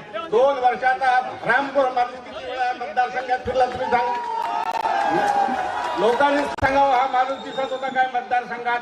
शिवसेनेच्या लोकांना, प्रत्यक्ष शिवसेनेच्या सैनिकांना आणि कार्यकर्त्यांना या माणसाने किती त्रास दिला, त्याची परतफेड करायची संधी तुम्हाला या निष्ठा यात्रेच्या निमित्ताने आलेली आहे. मी एक तुम्हाला निश्चित सांगतो, शिवसेना स्थापन झाली त्या दिवशी बाळासाहेबांनी सांगितलंय, सत्ता हे आमचं साधन आहे, साध्य नाही. साध्य काय आहे तर 20% राजकारण आणि 80% समाजकारण. समाजकारणासाठी आम्हाला सत्ता हवी आहे. आमच्या पोराबाळांना, आमच्या मित्रांना मंत्री करण्यासाठी नाही. एकनाथ शिंदे काय सांगतात, मला वेळ मिळाला नाही, मला भाजपबरोबर राष्ट्रवादी बरोबर बसायचं नाही होतं, मग 2.5 वर्ष काय झोपला होता काय? 2.5 वर्ष काय करत होता तेव्हा तुला का आठवलं नाही? तू बाळासाहेबांचं नाव घेतोस, बाळासाहेबांची मुलं नको तुला, बाळासाहेबांचा नातू नको, मग बाळासाहेबांचे ते शब्द आठवतात काय तुला? शिवाजी पार्कचे माझ्या उद्धवला आणि माझ्या आदित्यला सांभाळाय, तेच नेमकं बाळासाहेबांचं कसं विसरलात तुम्ही? तुम्हाला काय वाटतं जनता आंधळी आहे? हा प्रवक्ता सोजवळ काय सांगतो, आम्हाला खासदार आमदार म्हणून प्रिव्हिलेज आहे, आमचं प्रिव्हिलेज सांभाळा, आमचा अपमान करू नको रे. या जनतेला प्रिव्हिलेज नाही, या जनतेने तुम्हाला निवडून दिलं त्यांच्या छातावर हात ठेवून तुम्ही गोवा आणि गुवाहाटीला फिरताय, तुमच्या छाताडावर ही जनता पाय ठेवल्याशिवाय राहणार नाही याची मला खात्री आहे. आगरी पाडा नाक पाडा, गद्दारांचे दात पाडा, आगरी पाडा नाक पाडा, गद्दारांचे दात पाडा, आगरी पाडा नाक पाडा, गद्दारांचे दात पाडा. अरे यांचं काय करायचं ते जनता करेल. तुम्ही जमलाय ते घराघरात जा, तुम्ही जमलाय ते गावागावात जा. आदित्य जो आज तुम्हाला संदेश देतील तो चुलीपर्यंत पोहोचवायची तुमची ड्युटी आहे, तुमची हे आहे, सेवा आहे, लक्षात ठेवा. आज या मेळाव्याला ज्या प्रमाणात तरुण आणि महिला उपस्थित आहेत त्याच्यावरून आदित्य साहेब मी तुम्हाला खात्री देतो की या जिल्ह्यामधून या भूमीमध्ये, या परशुरामाच्या पवित्र भूमीमध्ये गद्दारांचं पीक कधीच येणार नाही. या गद्दारांना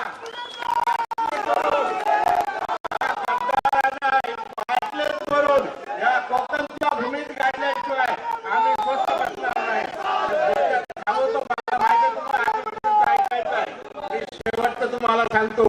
मी शेवटचं तुम्हाला सांगतो की आपली एक ड्युटी आहे.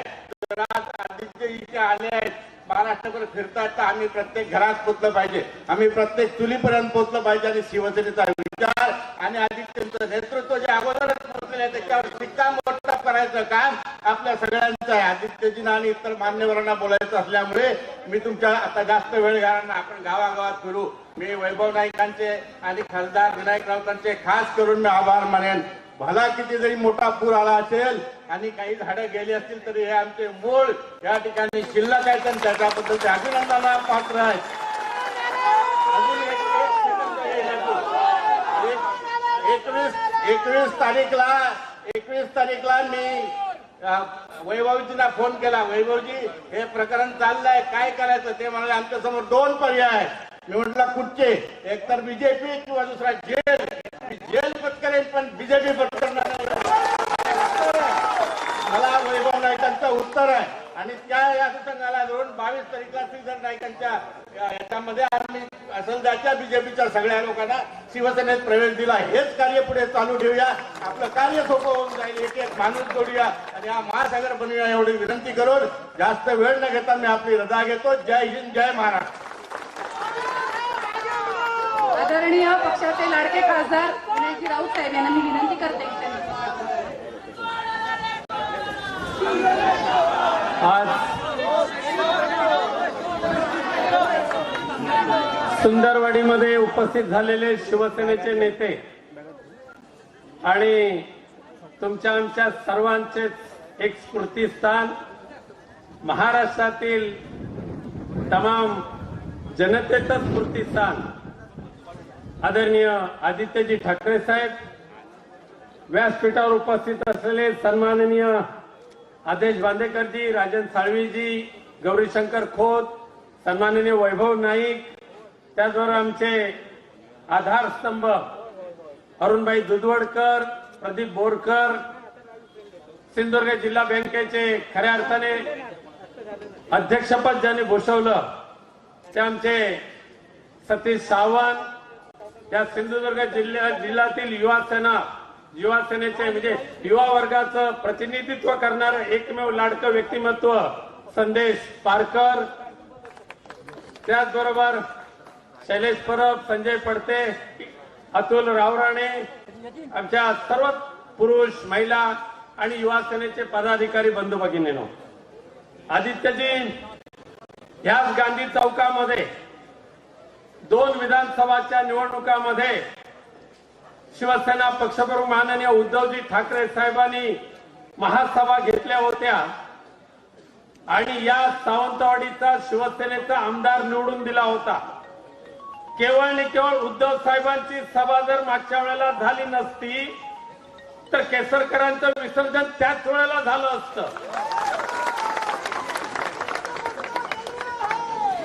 पण शिवसेना पक्षामध्ये आले, त्यांनी आधार दिला, मदत केली, खासदारकीच्या निवडणुकीला मदत केली. म्हणून माननीय उद्धवजी ठाकरे साहेबांनी मोठ्या मनाने इतर वैभव नाईकांसारखा जुना जाणता कार्यकर्ता, राजन साळवींसारखा हाडाचा कार्यकर्ता असताना सुद्धा काल परवा आलेल्या केसरकरांना मंत्रीपद प्राप्त करून दिलं, सगळे लाड पुरवले. परंतु दुर्दैव आमच्या सिंधुदुर्गचं, असे ही गद्दारांची औलाद दुर्दैवाने राजे तुमच्या या पवित्र भूमीमध्ये निर्माण झाली. पण मला खात्री आहे, मगाशी आदित्यजींनी राजेंना वंदन केलेलं आहे आणि राजेंच्या या पवित्र भूमीमध्ये ही गद्दारी कदापि ही पुढे जाणार नाही, ती गाडली जाणार म्हणजे जाणारच. आणि म्हणून आदित्यजी, आजची तुमची सभा उद्याच्या शिवसेनेच्या उमेदवाराच्या, उद्याच्या शिवसेनेच्या आमदाराच्या विजयाची सभा ही ठरणार आहे आणि गद्दारीला गाडून टाकणारी ही सभा ठरणार आहे. ठीक आहे, 4 घराची चव टाकून आलेला माणूस आता शिवसेनेला शहाणपणा शिकवायला निघाले, उद्धवजी ठाकरेंना शहाणपणा शिकवायला निघाले, आदित्यजी ठाकरेंना शहाणपणा शिकवायला निघाले. हिंदुत्वावर आता पोपट बोलायला लागला, हिंदुत्वावर. अरे ज्या सावंतवाडीकरांनी तुम्हाला बोट पकडून राजकारणात आणलं, ते डॉक्टर नार्वेकर साहेब, त्यांना दिलीप नार्वेकर साहेब त्यांना फेकून दिलं. राष्ट्रवादी काँग्रेसने आधार दिला. ज्या शरद पवार साहेबांनी जीवनामध्ये खऱ्या अर्थाने यांना आधार दिला, त्या गोव्याच्या अनेक उद्योगामध्ये या दीपक केसरकरांचं बोट पकडून त्यांना आधार दिला. त्या शरद पवार साहेबांच्या सुद्धा तोंडाला पानं फुसली. एवढंच नव्हे तर केसरकर, तुम्ही खऱ्या अर्थाने तुम्ही माणूस म्हणून एकच सांगा की ज्या शरद पवार साहेबांवर तुम्ही घाणेरडा आरोप केलात आणि शिवसेना फोडण्याचं काम शरद पवार साहेब करतात, अशा पद्धतीचे घाणेरडे शब्द तुमच्या तोंडातून निघतात तरी कसे? आणि गद्दार तो गद्दारच. केलेल्याच्या उपकाराची परतफेड उपकाराने नको करू, पण अपकाराने तरी करू नको. आज आदित्य ठाकरे साहेब असतील, उद्धव साहेब असतील, ज्या पद्धतीने तुम्हाला उभं केलं, ठीक आहे, मंत्रिपदासाठी तुम्ही शिंदे गटामध्ये गेला, जायचं असेल तर जा. परंतु तुम्ही तुमच्या आई बापाची शपथ घेऊन सांगा, तुम्ही गद्दारी म्हणजे गद्दारीच केलेली आहे. शिवसेनेचं नाव घेण्याचा तुम्हाला नैतिक अधिकार नाहीये. आणि काल या नतद्रष्टांची औलाद, मग ते सावंतवाडीत असेल तर संभाजीनगरमध्ये असेल, होय आम्हाला अभिमान आहे आमच्या संजय राऊत साहेबांचा, होय आम्हाला अभिमानाने 100 वेळाला सांगू, शिवसेनेचा नेता असावा तर तो संजय राऊत साहेबांसारखा असावा. एकीकडे तुम्ही पाय चाटेगिरी चालू केली स्वार्थासाठी, मंत्रिपदासाठी, पण त्याचबरोबर दुसऱ्या बाजूने ईडीने एवढा त्रास देऊन सुद्धा मरेन तर शिवसेनेसाठी, जगेन तर शिवसेनेसाठी हे सांगत ईडीचं कार्यालयाची पायरी चढणारे संजय राऊत हे आमच्या शिवसैनिकांचा अभिमान आहे. परंतु लाज वाटते तुमची केसरकर. काल तुम्ही पत्रकार परिषद घेत असताना संजय राऊत साहेबांची जी विटंबना तुम्ही केली, त्या संभाजीनगरमध्ये तो संजय शिरसाट नावाचा एक औदसा माणूस म्हणे पेढे भरवले त्याने. संजय राऊतांना अटक झाल्यानंतर पेढे भरवणारी ही बदमाशांची औलाद छत्रपती शिवरायांच्या या महाराष्ट्रामध्ये निघावी, यापेक्षा दुसरं दुर्दैव नाही. परंतु आज आपलं खऱ्या अर्थाने सुदैव आहे. उद्धव साहेब कशाला न डगमगता उभे राहिले जबरदस्त ताकदीने. आदित्यजी सुद्धा पूर्ण महाराष्ट्रामध्ये फिरतायत.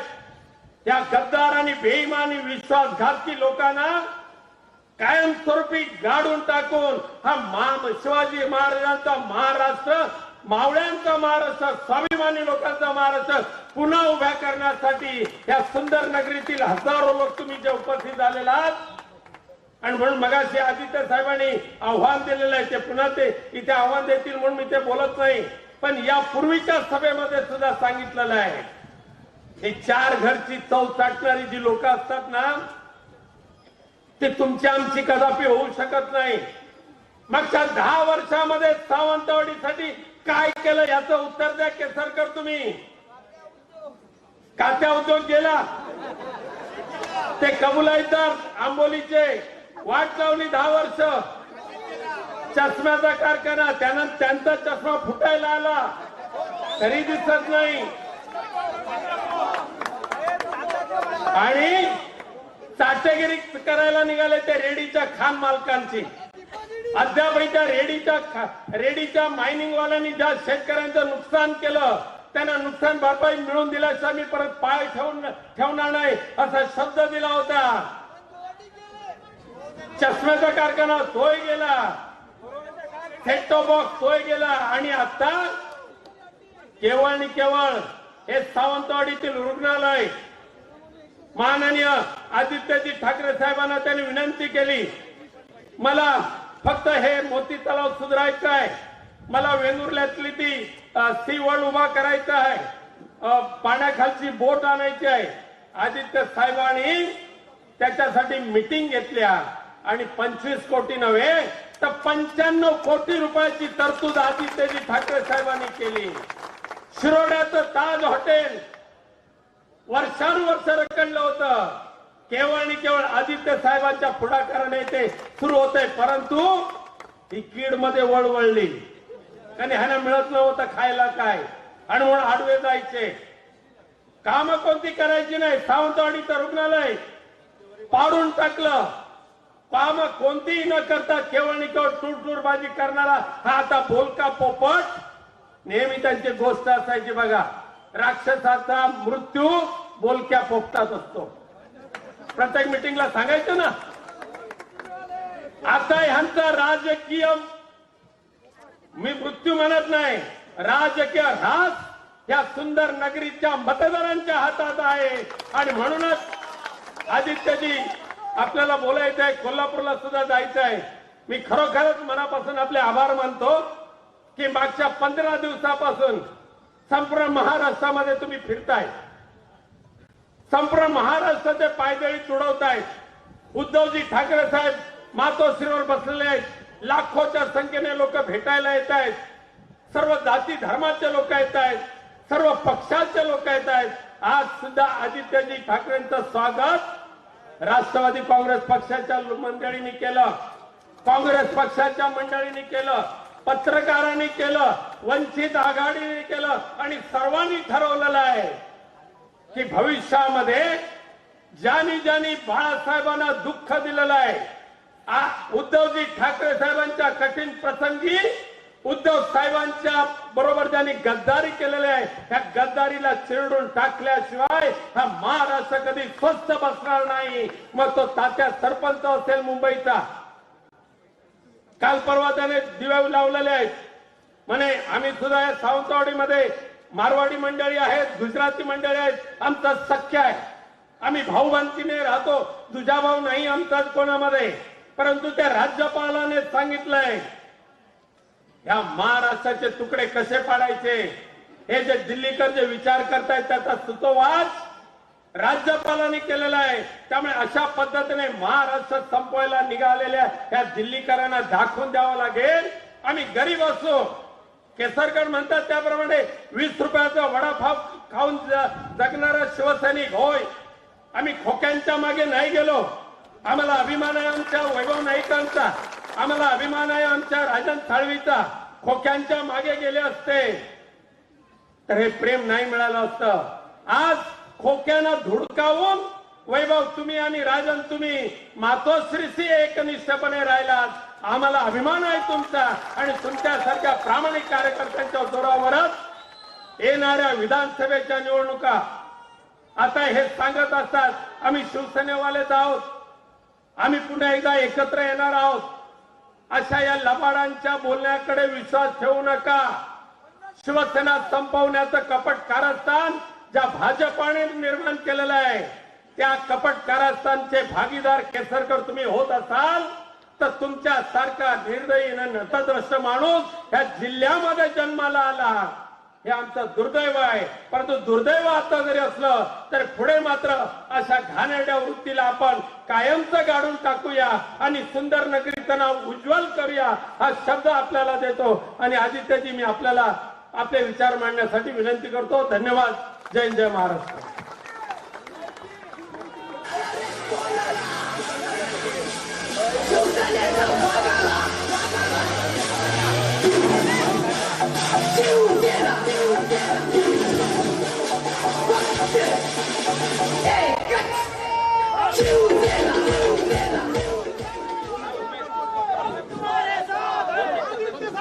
महाराष्ट्राचा आराध्य दैवत छत्रपती शिवछत्रपती शिवाजी महाराजांना वंदन करतो. व्यासपीठावर उपस्थित मान्यवर व्यासपीठ आणि जमलेल्या माझ्या तमाम शिवसैनिकांनो, मी या दीपक केसरकरांच्या राजकीय कारकिर्दीचा आजपर्यंतच्या कारकिर्दीचा एक साक्षीदार आहे. 1991 साली मी ज्या नगरसेवक म्हणून निवडून आलो तेव्हा मागच्या दरवाजाने हे ग्रस्त लाजत लाजत स्वीकृत नगरसेवक म्हणून सभागृहात येऊन बसले. त्यानंतर आपल्या बरोबर ज्यांनी त्यांना सभागृहात आणलं त्या प्रत्येक नेत्याला संपवण्याचं काम या दीपक केसरकरांनी केलं. संदेश पारकर पण त्याला अपवाद नाहीये. या कार्यकर्त्याला उमद्या कार्यकर्त्याला दीपक केसरकरांनी संपवलं. प्रत्येक कार्यकर्त्याला संपवण्याचं काम केलं. त्यानंतर या महाशयांना नगराध्यक्षपद मिळालं. नगराध्यक्षपद मिळाल्यानंतर यांनी ज्या काँग्रेसच्या नेत्याला शब्द दिला होता, राहुल महाराजांच्या पायावरचं फूल काढून की 2.5 वर्ष मी बसेन आणि 2.5 वर्ष तुम्हाला देईन, आणि ज्यावेळी 2.5 वर्ष त्या नेत्याला देण्याची वेळ आली तेव्हा ह्यांनी खुर्ची सोडण्यास नकार दिला. इलेक्शन लागलं आणि त्यावेळी याच्याकडे संख्याबळ कमी होतं.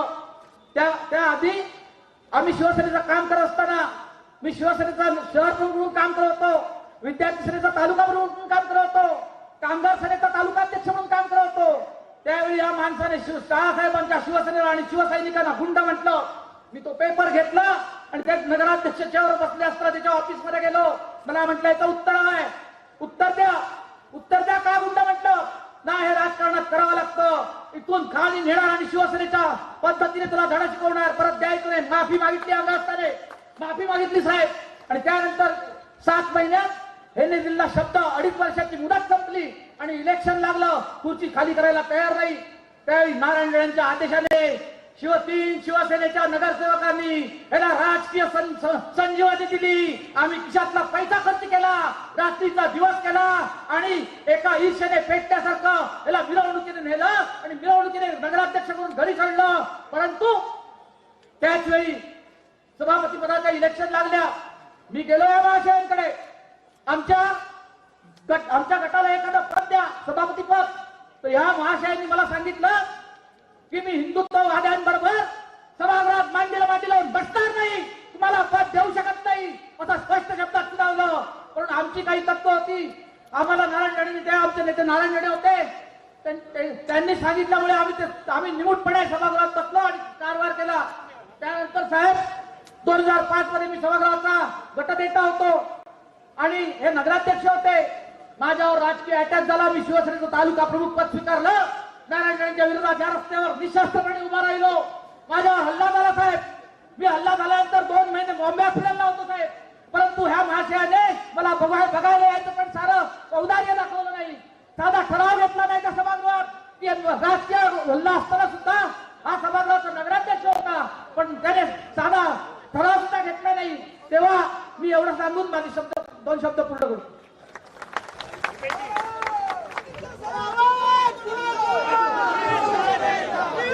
जय महाराष्ट्र. ऐकू येते का मागे? मी कॅमेरावाल्याने विनंती केली, थोडं आपण कॅमेरा लावून बसून घ्या ना, म्हणजे मला मागचे पण दिसतील जरा. प्लीज सॉरी, थोडं आपण बसून घेतलं तर बरं पडेल. नाही म्हणजे थोडं बाजूला झाले तर बरं पडेल. आपण कॅमेरा लावून हे करा. आज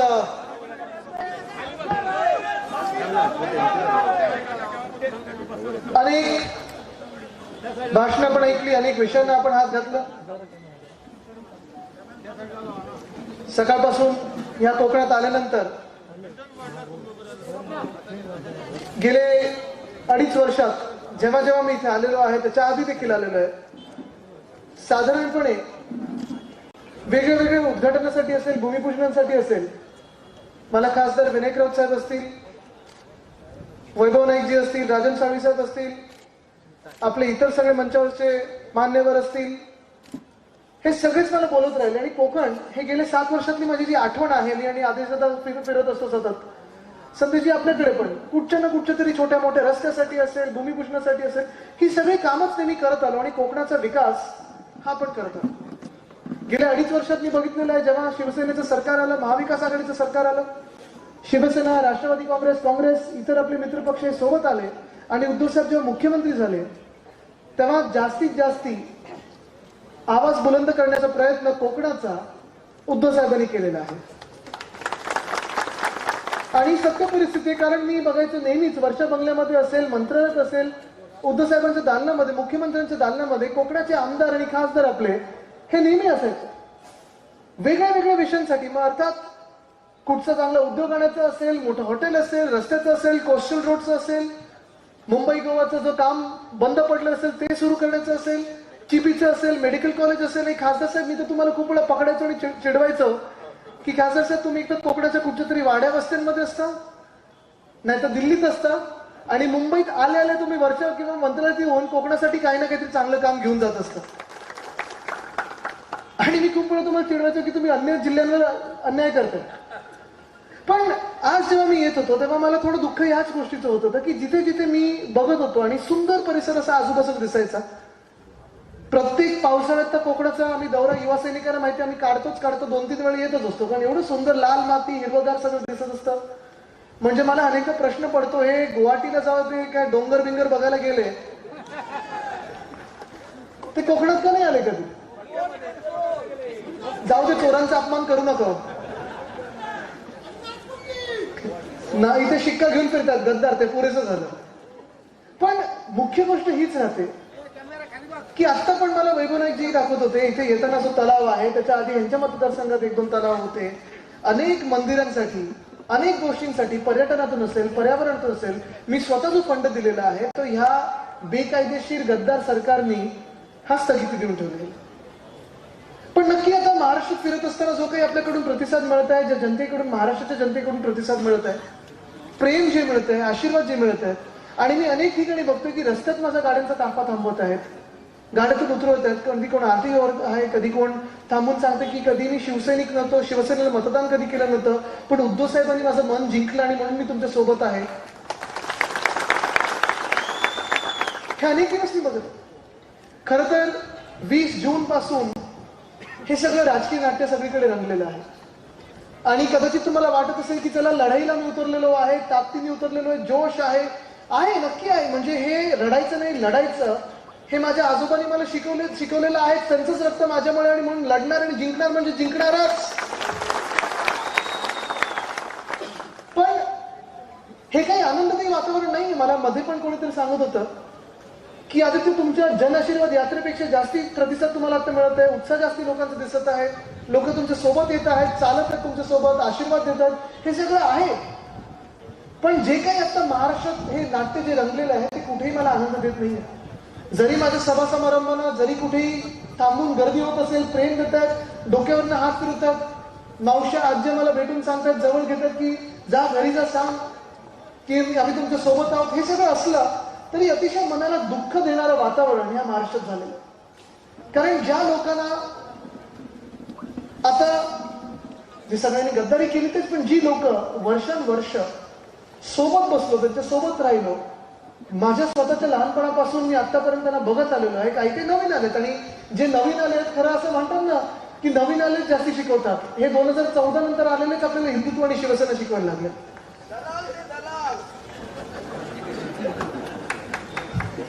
हे लोकांमधली भावना आहे. मला वाटतं गद्दारांनी एकदा येऊन पाहावं आणि ओळखून घ्यावं जी भावना लोकांमध्ये आहे.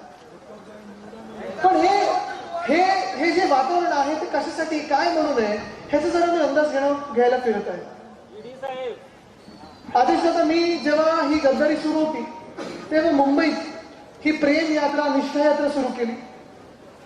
आता शिवसंवाद त्याला नाव दिलेलं आहे, अनेक वेगळ्या वेगळ्या नावाने ओळखून येत आहे. पण मी एवढंच करत आहे की महाराष्ट्रभरात फिरत आहे आणि लोकांना विचारत आहे आमचं काय चुकलं, काय चुकलं का आपलं?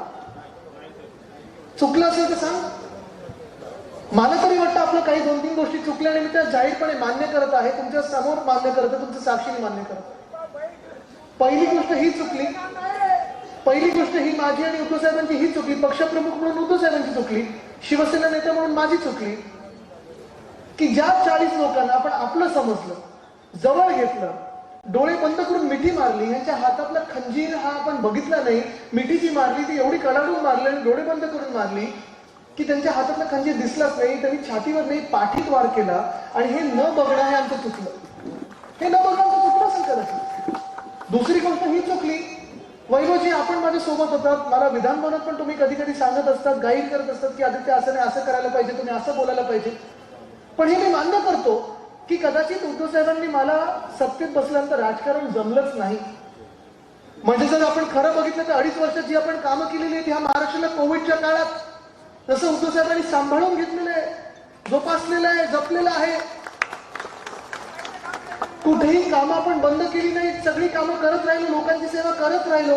जे शिवसेनेचं ब्रीदवाक्य आहे 80% समाजकारण 20% राजकारण, हे मला नेहमी कळलेलं आहे की जेव्हा जेव्हा आपण राजकारण करून सत्तेत आलेलो आहोत, कधीही राजकारण केलं नाही, 100% समाजकारण करत राहिलो. आणि हे आपलं कदाचित चुकलं असेल, कदाचित उद्धव साहेबांचं चुकलं असेल की विरोधी पक्षाला आपण सतवलं नाही, विरोधी पक्षाच्या आमदारांना आपण तडीपाराच्या नोटीस काढल्या नाहीत, त्यांना अशा काही केंद्रीय यंत्रणेला त्यांना मागे लावलं नाही, आपल्या राजकीय यंत्रणेला, शासकीय यंत्रणेला कधी त्यांच्या मागे लावलं नाही, त्रास दिला नाही, आपल्या स्वतःच्या आमदारांवर, स्वतःच्या खासदारांवर लक्ष ठेवलं नाही.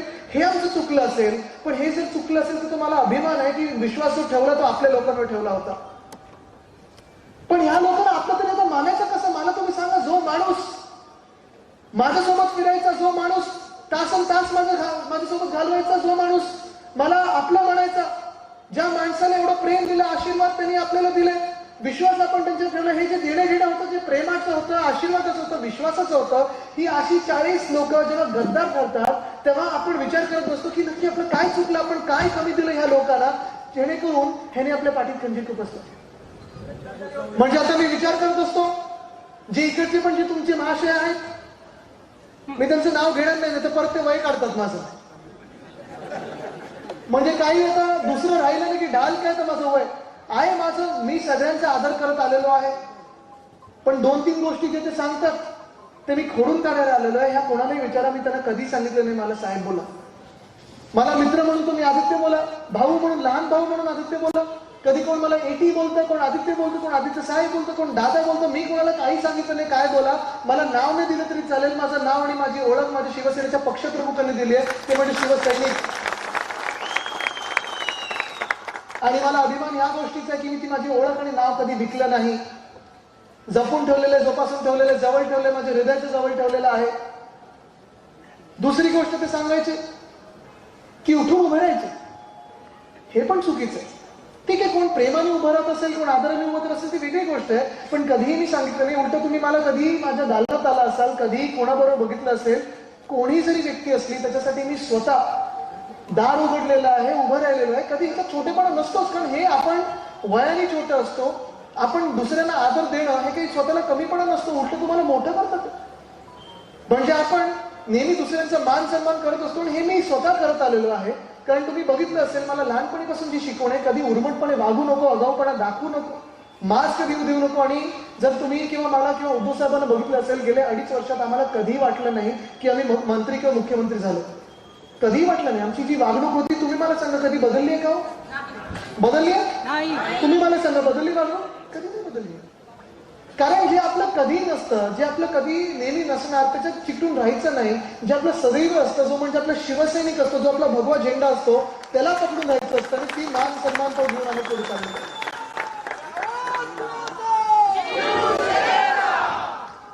पण आज सगळीकडे फिरत असताना त्यांचे पण मी फोटो बघतोय, होर्डिंगवर बघतोय. आणि दुःख ह्या गोष्टीचं होतं की ज्या लोकांसाठी उद्धव साहेबांनी सगळं काही केलं, म्हणजे काही नवीन लोक असतील, काही जुनी लोक असतील, काही 40 वर्ष शिवसेनेतली असतील, काही जाऊन परत आले असतील, काही नवीन आपल्याकडे आले असतील. महाराष्ट्राच्या राजकारणात इकडून तिकडे ते नेहमी आले गेले, ठीक आहे ना, हे सगळं मान्य आहे, कारण तुम्हाला राजकारण चांगलं करायचं असतं, तुम्हाला स्वतःसाठी काहीतरी बघायचं असतं, कधी कधी स्वतःची भूक असते, कधी कधी महत्वाकांक्षा असतात, कधी कधी काही आशा अपेक्षा असतात, त्या आम्ही करू नाही शकलो तरी तुम्ही ते जाऊ शकता. पण आतापर्यंत जे मी काही बघितलेले बंडखोरी असतील, आतापर्यंत जे पार्टी दुसरीकडे बदलून गेलेले आहेत, ही संस्कृती बघितलेली आहे की नेहमी राजीनामा देऊन आमदारकीचा पुन्हा एकदा निवडणुकीला सामोरी गेले, पण जे काही जनतेने ठरवलं ते ठरवलं. पण कधी स्वतःच्या पक्षावर, मागच्या पक्षावर, पक्षप्रमुखांवर कधी त्यांचा अनादर केला नाही, शिव्या दिलं नाही, कधी खोटं कोणी बोललेलं नाही. पण ही संस्कृती जी महाराष्ट्राची होती, जे राजकारण होतं, ते ह्या 40 गद्दारांनी बदललेलं. आणि मला भीती ह्याच गोष्टीची वाटते की हे जर राजकारण असं घाणेरडं होत गेलं तर मी कुठच्या चेहऱ्यानी तरुणांसमोर जाऊ आणि विचारू आणि त्यांना सांगू की या तरुणांना राजकारणात या, मी 32 वर्षाचा आहे, मी गद्दारी जवळून बघितलेले, तुम्ही पण बघून घ्या. मी आज तुम्हाला इथे विचारायला, ज्या इथे महिला बसलेल्या आहेत, ज्या मावशी बसलेल्या आहेत, जे इथे तरुण मित्र बसलेले आहेत, जे ज्येष्ठ नागरिक आहेत, तुम्हाला विचारायला आलं सगळ्यांना की आज जे महाराष्ट्रातलं घाणेरडं राजकारण चाललेलं आहे हे तुम्हाला पटणार आहे का? तुम्हाला पटणार आहे? कारण राजकारण ठीक आहे, पण राजकारण कसं करायचं असतं, काय करायचं असतं, एक पातळी जी असते ती न सोडता राजकारण करायचं असतं. राजकारणात खोटं बोलायचं नसतं. हे माझ्या आजोबांनी, माझ्या वडिलांनी मला नेहमी शिकवलेलं आहे, शिवसेनेनी शिकवलेलं आहे, शिवसैनिकांनी मला शिकवलेलं आहे. पण आज जे काही मी बघत आहे, माझ्या डोळ्या देखील जे झालेलं आहे गेल्या 1 महिन्यात, हे क्लेशदायक आहे, दुःखदायक आहे ह्याचसाठी की ज्या माझ्या वडिलांनी, ज्या पक्षप्रमुखांनी, ज्या कुटुंब प्रमुखांनी, ज्या मुख्यमंत्र्यांनी तुम्हाला सगळं काही दिलं, तुमची राजकीय ओळख दिली, शिवसेनेत पदं दिले, तिकीटं दिली, निवडून आणलं, दिवस रात्र प्रचार केलेला आहे, मेहनत केलेली आहे, सरकार गेलं तर तुम्हाला जपून ठेवायचं, सरकार आलं तर मंत्रिपदापासून सगळं द्यायचं. हे सगळे काही दिल्यानंतर देखील जेव्हा माझे वडील, जेव्हा माझे पक्षप्रमुख, जेव्हा माझे मुख्यमंत्री हॉस्पिटलच्या बेडवर होते, त्यांना हलता नव्हतं येत, तेव्हा तुम्ही त्यांच्या पाठीत खंजीर खुपसले. हे राजकारण तुम्हाला पटणार आहे? ही माणुसकी तुम्हाला पटणारी आहे का? आणि मग मी हाच विचार करत होतो की नक्की काय कमी दिलं आम्ही की तिकडे गेले. आणि नंतर मला कोणीतरी सांगितलं, आदित्य तुझं चुकतंय, तू विचार उलटा करतोयस, तू विचार हेच करतोय की काय कमी दिलं, तू हे विचार काय चूक केलीस. तर मी त्या मित्राला विचारलं की काय चूक केली, मी काय चूक होतो साहेबांनी केली की असं गद्दारी करून गेले. त्यांनी सांगितलं, आदित्य यांची जेवढी लायकी होती, यांची जेवढी गरज होत्या त्याच्यापेक्षा जास्ती तुम्ही त्यांना दिलं, ज्यांना अपचन झालं आणि म्हणून हजमोला खायला हे तिथे गेले. आणि आता मग किती निर्लज्जपणा किंवा काय, जो ह्याला काय म्हणायचं मला काही माहितीच नाही. कारण तुम्ही बघा आता स्वतःला काय म्हणतात, क्रांतिकारी, उठाव केला आम्ही, बंड केला आम्ही. परवाकडे ह्याच इकडचंच कोणीतरी, मी जास्ती बोलत नाही, त्यांचं नाव घ्यायचं नाही, मला सांगितलं आम्हाला विश्वासघातकी बोला, गद्दार नका बोलू. काय फरक असतो विश्वासघातकी आणि गद्दारामध्ये? पण जर ना बंडखोरी करायची असती, जर ना उठाव करायचा असता, उठाव करायला आणि बंडखोरी करायला हिंमत लागते, ताकद लागते, जिद्द लागते, तुमच्या बाजूनी सत्य लागतं, सत्ता नाही. आपल्या देशात सत्यमेव जयतेला महत्व आहे, सत्तामेव जयतेला नाही. आणि आज जे घडलेलं आहे तर सत्तामेव जयते झालेलं आहे. सत्यमेव जयते होणार म्हणजे होणार, कारण तुम्ही आज लिहून घ्या, मी आज इथे बोलत आहे, हे बेईमानांचं सरकार आहे, हे गद्दारांचं सरकार आहे, हे कोसळणार म्हणजे कोसळणारच, हे आज लिहून घ्या.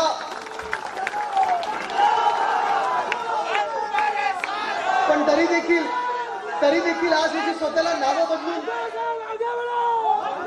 हे स्वतःला जी पदव्या देतात ना की आम्ही उठाव केला, आम्ही क्रांतिकारी आहोत, आम्ही बंडखोर आहोत, नाही, तुम्ही गद्दार आहात आणि गद्दार म्हणूनच जगाल, सगळीकडे गद्दारीचा शिक्का घेऊन फिराल. कारण जर तुम्ही बंडखोर असतात तर तुम्ही तुमच्या जागेवरनं हल्ला नसतात, जर तुम्ही उठाव करत असतात तर तुम्ही जागच्या जागी उठाव केला असतात, जर तुम्ही शिवसैनिक असतात तर शिवसेना पक्षप्रमुखांचा आदेश पाळला असता. पण तुम्ही गद्दारी केली, आणि गद्दारी करायला कुठे गेलात तुम्ही? गुवाहाटीला नाही, पहिले सुरतला गेले.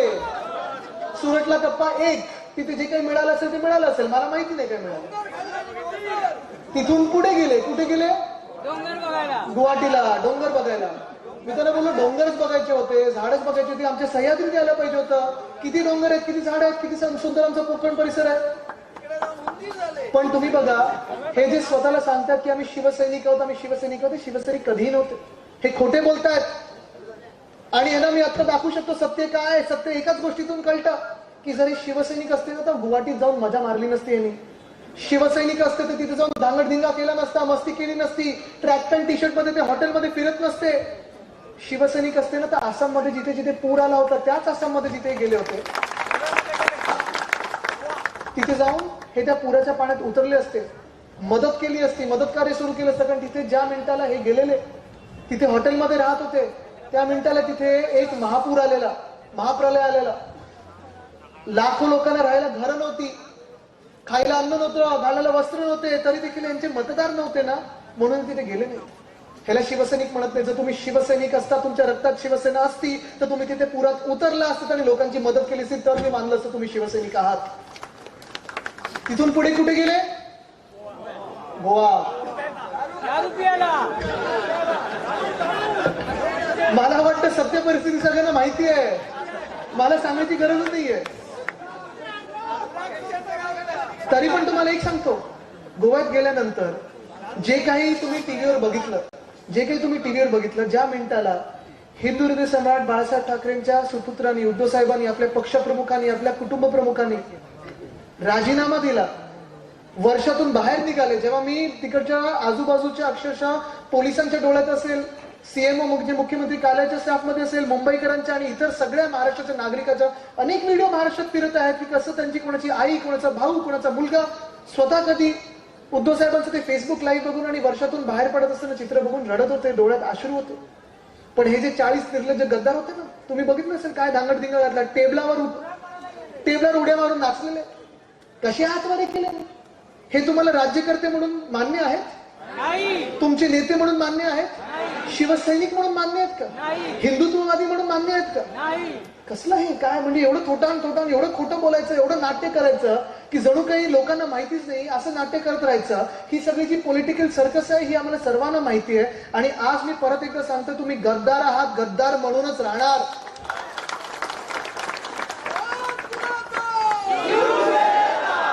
पण जसं मी सांगितलं की माझ्या मनात राग नाहीये, जाऊ दे, शिवाय देऊ नका, आपण काही चुकीचं केलं नाही, आपण अभिमानाने जगायचं, आपलं तोंड खराब करू नका. जे दाखवायचं त्यांना मतपेट्यांमध्ये दाखवा. पण एक तुम्हाला सांगतो मी, मला दुःख आहे ह्या गोष्टीचं की तुम्ही गद्दारी केलीत ना, ठीक आहे केलीत तुम्ही गद्दारी, तिथे गेलात तर गेलात, ठीक आहे मान्य करा. असेल तुमच्यावर काही दडपण असू शकतात, मोठी मोठी दडपण आज देशभरात दिसत आहेत, अनेक लोकांवर दिसत आहेत जे तिथे जात नाहीत त्यांच्यावर दडपण येतं. माहिती, तुम्हाला माहिती असेल काय दडपण, मला माहित नाही. काही लोकांना आमिष होती, काही लोकांना दडपण होतं. दडपण आहे तुमच्यावर, मान्य करा, जा तिथे आनंदात राहा, कोणी काही बोलणार नाही. पण आज मी तुम्हाला सांगतो, तिथे जायचं असेल, आनंदात राहायचं असेल, थोडी जर लाज उरली असेल, थोडी जर तुमची ताकद तुम्हाला दाखवायची असेल, हिंमत दाखवायची असेल ना, तर आमदारकीचा राजीनामा द्या आणि निवडणुकीला सामोरे या. निवडणुकीला सामोरे या, होऊन जाऊ दे एकदाच. चला 40 ते 40 गद्दार, त्यांना मी आवाहन करतोय, आज चॅलेंज देतोय, त्या 40 ते 40 गद्दारांना मी आज चॅलेंज देतोय, चला आजच्या आज निवडणुकीला सामोरे या, होऊन जाऊ दे एकदाच. जे जनता ठरवेल ते आम्हाला मान्य आहे. पण निवडणुकीला सामोरे जायची हिंमत करायची नाही, स्वतः खोटं बोलत राहायचं, गद्दार नाही, विश्वासघाती आम्हाला बोला असं सांगत राहायचं, उद्धव साहेबांच्या पाठीत खंजीर खुपसायचा आणि मग बोलायला मोकळे की चला आम्ही हिंदुत्ववादी, आम्हाला असं केलं, आम्हाला तसं केलं, आम्हाला फंड नाही मिळाला, आम्हाला ह्यांनी सतवलं त्यांनी सतवलं. ओ, जे पक्ष तुम्ही फोडून स्वतः शिवसेनेत आलात त्यांच्याकडून तुम्हाला धोका असू शकतो का? तुम्ही सांगा, ह्या इथे मतदारसंघात नाही. पण तुम्ही गद्दारी करत राहायची, अनेक वर्ष गद्दारी करत राहायची, जिथे मान सन्मान मिळाला त्यांच्यासोबत पण गद्दारी करायची. पण ही गद्दारी जी आजची झालेली आहे ना, ही फक्त काही राजकीय गद्दारी नाहीये, ही शिवसेनेची गद्दारी नाहीये, ही नुसतं माझ्यासोबत किंवा तुमच्यासोबत किंवा शिवसेनेच्या मतदारसंघासोबत नाही, मतदारांसोबत नाहीये, ही नुसतं महाराष्ट्राच्या मातीसोबत गद्दारी नाही, माणुसकीसोबत गद्दारी झालेली आहे, माणुसकीच्या पाठीत खंजीर खुपसलेला आहे. कारण एक वृत्ती असते लोकांची, राजकीय लोकांना कधी विश्वास ठेवत नाही असं म्हटलं जातं, ठीक आहे, हे मान्य करू आणि पुढे चालू. पण विश्वासघात कधी करायचा असतो, गद्दारी कधी करायची असते? तुम्ही विचार करा, मागच्या दिवाळीत म्हणजे नोव्हेंबर नंतर आपले आमदारांचं वरच्यावर जेवण झालं, खासदारांचं जेवण झालं, आपण सर्व कधी कधी मातोश्रीला येतं, कधी वर्षावर येतं, आम्हाला आपलं प्रेम देत असतात, तुमचा आशीर्वाद देत असतात, शुभेच्छाचं आपलं एक देणं घेणं वेगळं असतं. पण दिवाळीनंतर लगेचच उद्धव साहेबांचं एक नाही 2 ऑपरेशन झाले. किती झाले ऑपरेशन? 2. पहिलं ऑपरेशन होणार होते मला देखील माहिती होतं, तरी मला उद्धव साहेबांनी एका जागतिक पर्यावरणाच्या परिषदेला पाठवलं. मला ऑपरेशन होणार हे माहिती होतं. मी उद्धव साहेबांना विचारलं, उद्धव साहेब मी जाऊ की नको, तुमचं ऑपरेशन आहे. तुम्ही माझे वडील पण आहात, मुख्यमंत्री तर आहात, पण वडील पण आहात. तरी मला सांगितलं, आदित्य तू त्या परिषदेला चाललेला आहेस, तू माझा मुलगा म्हणून नाही जातेस, तू शिवसैनिक म्हणून नाही जातेस, तू महाराष्ट्राचा जनप्रतिनिधी म्हणून जातेस, एक मंत्री म्हणून जातेस, तू महाराष्ट्रासाठी जातेस, तू जायला पाहिजे. तिथे गेल्यानंतर मी होतो तिथे, अर्थात पहिलं ऑपरेशन झालं, पण त्याच आठवड्यात त्यांचं दुसरं एक इमर्जन्सी ऑपरेशन झालं. आणि मी तिथून धावत पडत आलो आणि मी बघितलं, माझ्या डोळ्यासमोरचं चित्र आहे, मी कधी ते विसरू शकणार नाही की मी जेव्हा त्यांना भेटलो तेव्हा ते तसं जास्ती काही हलू शकत नव्हते. मला तर 1.5 महिना ते हॉस्पिटलमध्ये होते. त्यांचे हाताची काही मुवमेंट होत नव्हती, पायाची तेवढी मुवमेंट होत नव्हती. तरी देखील जे व्हॉट्सअपवर फोन करत होते, फोनवर फोन करत होते, मंत्रिमंडळाच्या बैठका VC वर घेत होते, ते हॉस्पिटलच्या बेडमधून घेत होते. त्या मिनिटाला जेव्हा ह्या सगळ्या 40 लोकांनी, ह्या 40 गद्दारांनी काय करायला पाहिजे होतं, त्यांच्याकडून काय अपेक्षित होतं, जे मंत्रिमंडळातले लोक होते, सहकारी होते, त्यात काही मोठी पदं परत मिळालेली, 2 लोकांच्या जम्बो कॅबिनेटमध्ये. मोठं मंत्रिमंडळ आहे महाराष्ट्राचं, 2 लोकांचं आहे. एकामेकांमध्ये कोण मुख्यमंत्री कोण उपमुख्यमंत्री अजूनही ठरवतात. मग अशी कोणतरी प्रधानमंत्री पण बोलून गेलेत वाटतं, म्हणजे पोचून दिलं दिल्लीला.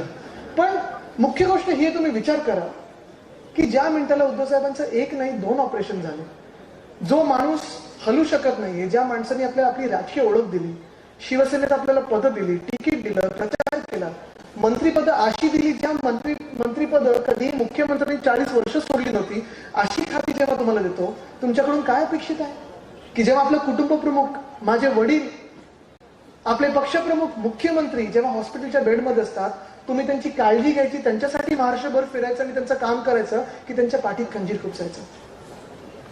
हे जे राजकारण आहे ना, हे मला दुःख देतं. म्हणजे किती वार छातीवर घ्यायला तयार आहे, चला पाठीवर पण घ्यायला तयार आहे, पण जे मी माझ्या वडिलांच्या बरोबर जे झालेलं बघितलं ना, हे कधी माझ्या मनाला पटणार नाही. आणि ते माझे नुसतं वडील म्हणून नाही, ते जेव्हा हलू शकत नव्हते तेव्हा महाराष्ट्राचे मुख्यमंत्री म्हणून तो माणूस काम करत होता. मी बघत होतो, त्यांची इंजेक्शन असतील, त्यांची औषधं असतील, अॅनेस्थेशियाचा इफेक्ट गेला नव्हता, तरी ते विचारत होते मी महाराष्ट्रात कधी फिरू शकेल. अशा परिस्थितीत ज्या माणसाची तुम्ही काळजी घ्यायची, त्यावेळी तुम्ही गद्दार लोक आमदार गोळा करायला लागता की किती माझ्यासोबत येतात, कोण माझ्यासोबत येतात, लाजा वाटत नाही. आणि ही जी वृत्ती आहे ना, ह्या वृत्तीला मी ठेचायला आज निघालेलं, तुम्ही माझा साथ सोबत देणार की नाही.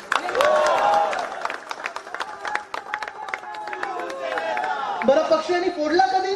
जसं मी सांगितलं, एका बाजूला जेव्हा उद्धव साहेब महाराष्ट्राची काळजी घेत होते, कोविडचा काळ होता, कोविड वाढत होता, हॉस्पिटलच्या बेडमधून 1.5 महिना मी बघितलेले, त्यांचं दुखणं बघितले, त्यांचे वेदना बघितलेले आहेत. ज्या मिनिटाला आम्ही परिवार म्हणून एका कठीण प्रसंगातून जात होतो, बाहेर जास्ती बोलू शकत नव्हतो, तरी देखील ह्या जवळच्या लोकांना माहिती होतं काय प्रसंग आमच्यावर आलेला आहे, काय काळ आमचा चाललेला. टीका टिप्पणी ही चालू होती, आरोप प्रत्यारोप सुरू होते, आमचं आतलं जे काही होतं ते होतच. कठीण काळ होता, कठीण प्रसंग होता.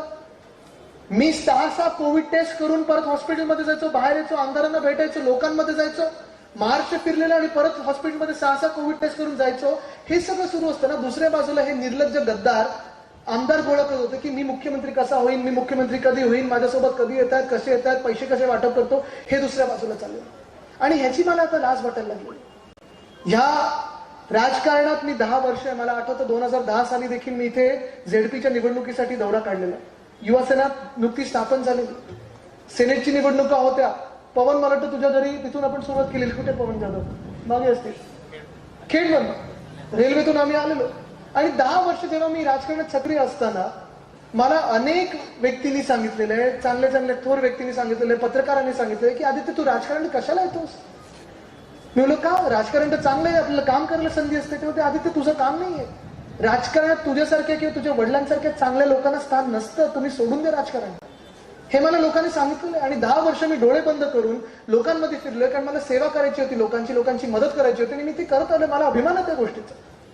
पण जे हे काही नाट्य घडलेले नाही, म्हणजे जसं माझ्या वडिलांच्या पाठीत खंजीर खुपसला, त्यांच्या कठीण काळात खंजीर खुपसला, त्यांना जेव्हा कोविड झाला नंतर आत्ताच्या काळात, तेव्हा यांनी पक्षाची गद्दारी केली, हे सगळं बघून मला तर खरं वाटायला लागलेलं आहे. आणि सत्य परिस्थिती आहे की ह्या ज्या काही बंडखोर नाही, हे गद्दार आहेत, त्या गद्दारांनी एवढंच सिद्ध करायला हे नाट्य केलेलं आहे की राजकारणात चांगल्या लोकांना स्थान नसतं. ह्याचं दुःख आहे, पण माझ्या मनात जिद्द पण आहे की आज मी जिथे जिथे फिरत आहे, माझ्यासोबत जी लोक येत आहेत ती एवढंच सांगत आहेत मला की आदित्य आम्ही तुमच्या सोबत आहोत. परवा पण मी जेव्हा मराठवाड्यात होतो विनायकराव साहेब, तेव्हा मला एका मावशीनी रस्त्यातच गाडी थांबवली, जवळ घेतला आणि सांगितलं आदित्य बाळा घरी जा आणि उद्धव ठाकरेंना सांग माझा विश्वास, माझा उद्धव. कारण उद्धव साहेब जेव्हा मुख्यमंत्री होते तुम्ही महाराष्ट्रात आठवण करा केवढी अनेक कामं केली. त्या कोकणाचा विकास करत असताना देखील प्रत्येक जिल्ह्याचा विकास करत राहिलो. रस्त्याचा असेल, पाण्याचा असेल, विजेचा असेल, हे तर आहेच. पण मोठे मोठे कॉलेज असतील, मेडिकल कॉलेज असतील, शाळा असतील, एसटीचं पूर्ण कायापालट असेल, हे सगळं करत राहिलो. कुठेही विकासाचा दर आपण कमी केला नाही. दोन्ही वर्षांमध्ये टॉप 5 मुख्यमंत्र्यांमध्ये आपले उद्धव साहेब आलेले. जेव्हा मंत्रिमंडळ बसलं, मला पहिला दिवस आठवतो, मुख्यमंत्री म्हणून उद्धव साहेबांचा पहिला निर्णय होता की आपल्या शिवरायांच्या रायगडाला 600 कोटी आपण देणं होतं, ते महाराष्ट्र शासनाने दिले. तो पहिला त्यांचा निर्णय होता. पहिला निर्णय आपल्या उद्धव साहेबांचा तो होता, रायगडाला 600 कोटी किल्ल्याला देणं. आणि शेवटचा निर्णय होता औरंगाबादचं नाव संभाजीनगर करणं आणि उस्मानाबादचं नाव धाराशिव करणं. पण मी अभिमानाने सांगू शकतो की हे सगळं होत असताना देखील कुठेही धर्मांमध्ये, जातींमध्ये, भाषांमध्ये वाद निर्माण झाला नाही, दंगली झाल्या नाहीत. महाराष्ट्र हा एकजूटपणे पुढे चाललेला. ह्यांच्या पोटात हेच दुखत होतं, जर महाराष्ट्र पुढे गेला तर आपलं काय, उद्धव साहेब मुख्यमंत्री राहिले तर आपलं काय, शिवसेना पुढे येत राहिली तर आपलं काय, महाराष्ट्राचं एकजूट राहिलं तर आपलं काय. आणि तुम्ही हे ओळखून घ्या, हे जे कटकारस्थान चाललेलं नाही ते ओळखून घ्या की आज पण, काल पण, परवा पण, उद्या पण, परवा पण, रोज जो जो महाराष्ट्रासाठी बोलत राहणार त्याचा आवाज दाबण्याचा प्रयत्न होत आहे. हे जग जाहीर आहे.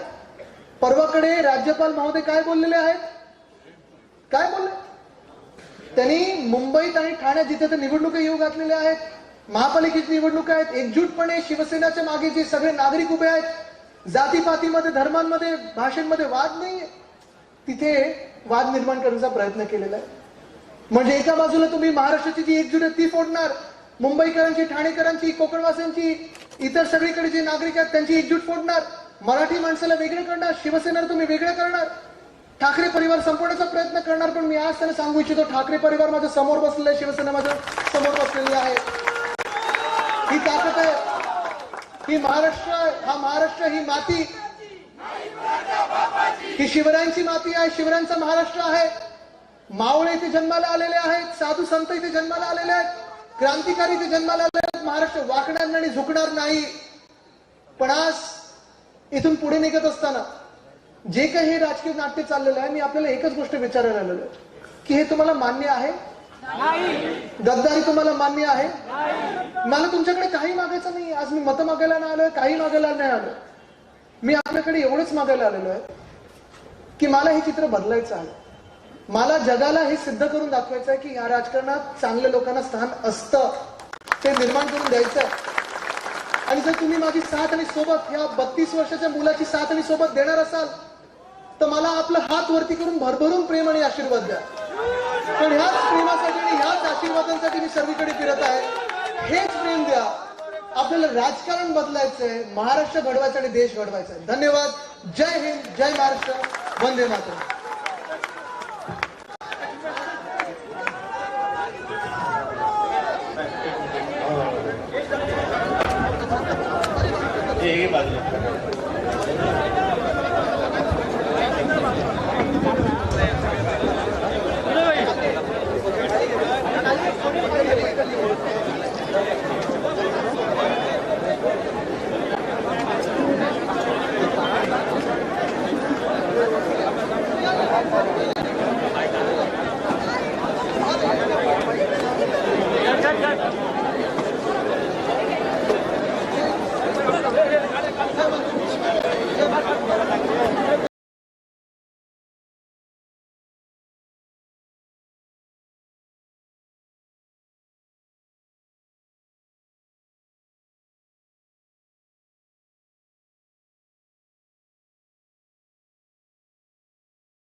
नमस्कार, आपल्या सगळ्यांचं स्वागत मास्टर स्ट्रोकमध्ये.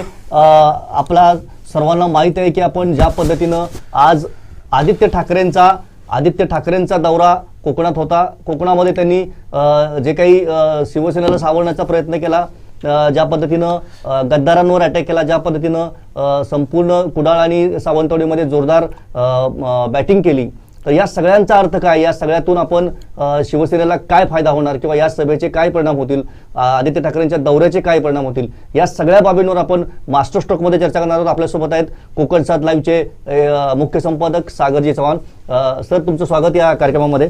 मला सांगा की ज्या पद्धतीनं या दौऱ्याची अनाउन्समेंट झाली, ज्या पद्धतीनं त्यांचं स्वागत झालं किंवा ज्या पद्धतीनं मोठ्या संख्येने शिवसैनिकांनी या सगळ्या त्यांच्या सभेला, त्यांच्या रॅलीला अतिशय चांगला प्रतिसाद दिला, या सगळ्यातून शिवसेना सावरणार का? 100% म्हणजे तुमचा जो आजचा आपल्या मास्टर स्ट्रोकचा जो पहिला जो मुद्दा आहे की ठाकरेंचा दौरा आणि कोकणात शिवसेना सावरणार का, खरं तर आज ही गरज आहे शिवसेनेला. कारण ज्या पद्धतीने जो काय राजकीय भूकंप झालेला आहे आणि त्याचं सगळ्यात मोठं नुकसान हे कोकणात शिवसेनेला झालेले आहेत.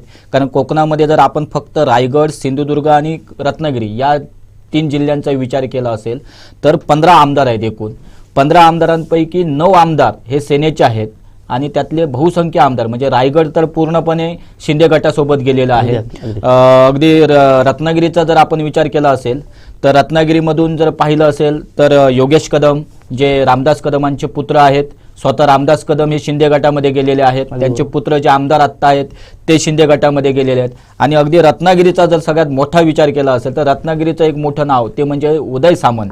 तर उदय सामंत हे देखील शिंदे गटासोबत गेलेले आहेत. आणि त्याचबरोबर जेव्हा सिंधुदुर्ग जिल्ह्याचा विचार केला असेल तर सिंधुदुर्ग जिल्ह्यामध्ये 2 आमदार होते, त्यापैकी एक वैभव नाईक कुडाळमधून आणि सावंतवाडीतून दीपक केसरकर. आणि आज ज्या होम पिचवर, ज्या दीपक केसरकरांच्या होम पिचवर आदित्य ठाकरे आलेत आणि ज्या पद्धतीने त्यांनी भावनिक होऊन भाषण केलंय, तर निश्चितच त्यांना माहिती आहे की या होम पिचवर जर आपण जर आलो आणि जर भावनिक आव्हान जर नाही केलं तर शिवसेनेचं फार मोठं नुकसान होऊ शकतं. आणि म्हणूनच कारण दीपक केसरकरांची ताकद नेमकी काय आहे हे आदित्य ठाकरेंना माहिती आहे. आणि त्यामुळे आज जर तुम्ही पाहिलं असेल तर अगदी कुडाळचं त्यांचं भाषण म्हणा किंवा आत्ताचं जे सावंतवाडीमध्ये आत्ता जे त्यांनी भाषण केलेलं आहे तर अगदी भावनिक मुद्द्यांवरच त्यांनी केलेलं आहे की हे असं राजकारण चालेल का, आसाममध्ये काय झालं, गुवाहाटीमध्ये काय झालं, अशा अनेक मुद्द्यांवर म्हणजे गोव्यामध्ये काय झालं, हे आमदार काय करत होते.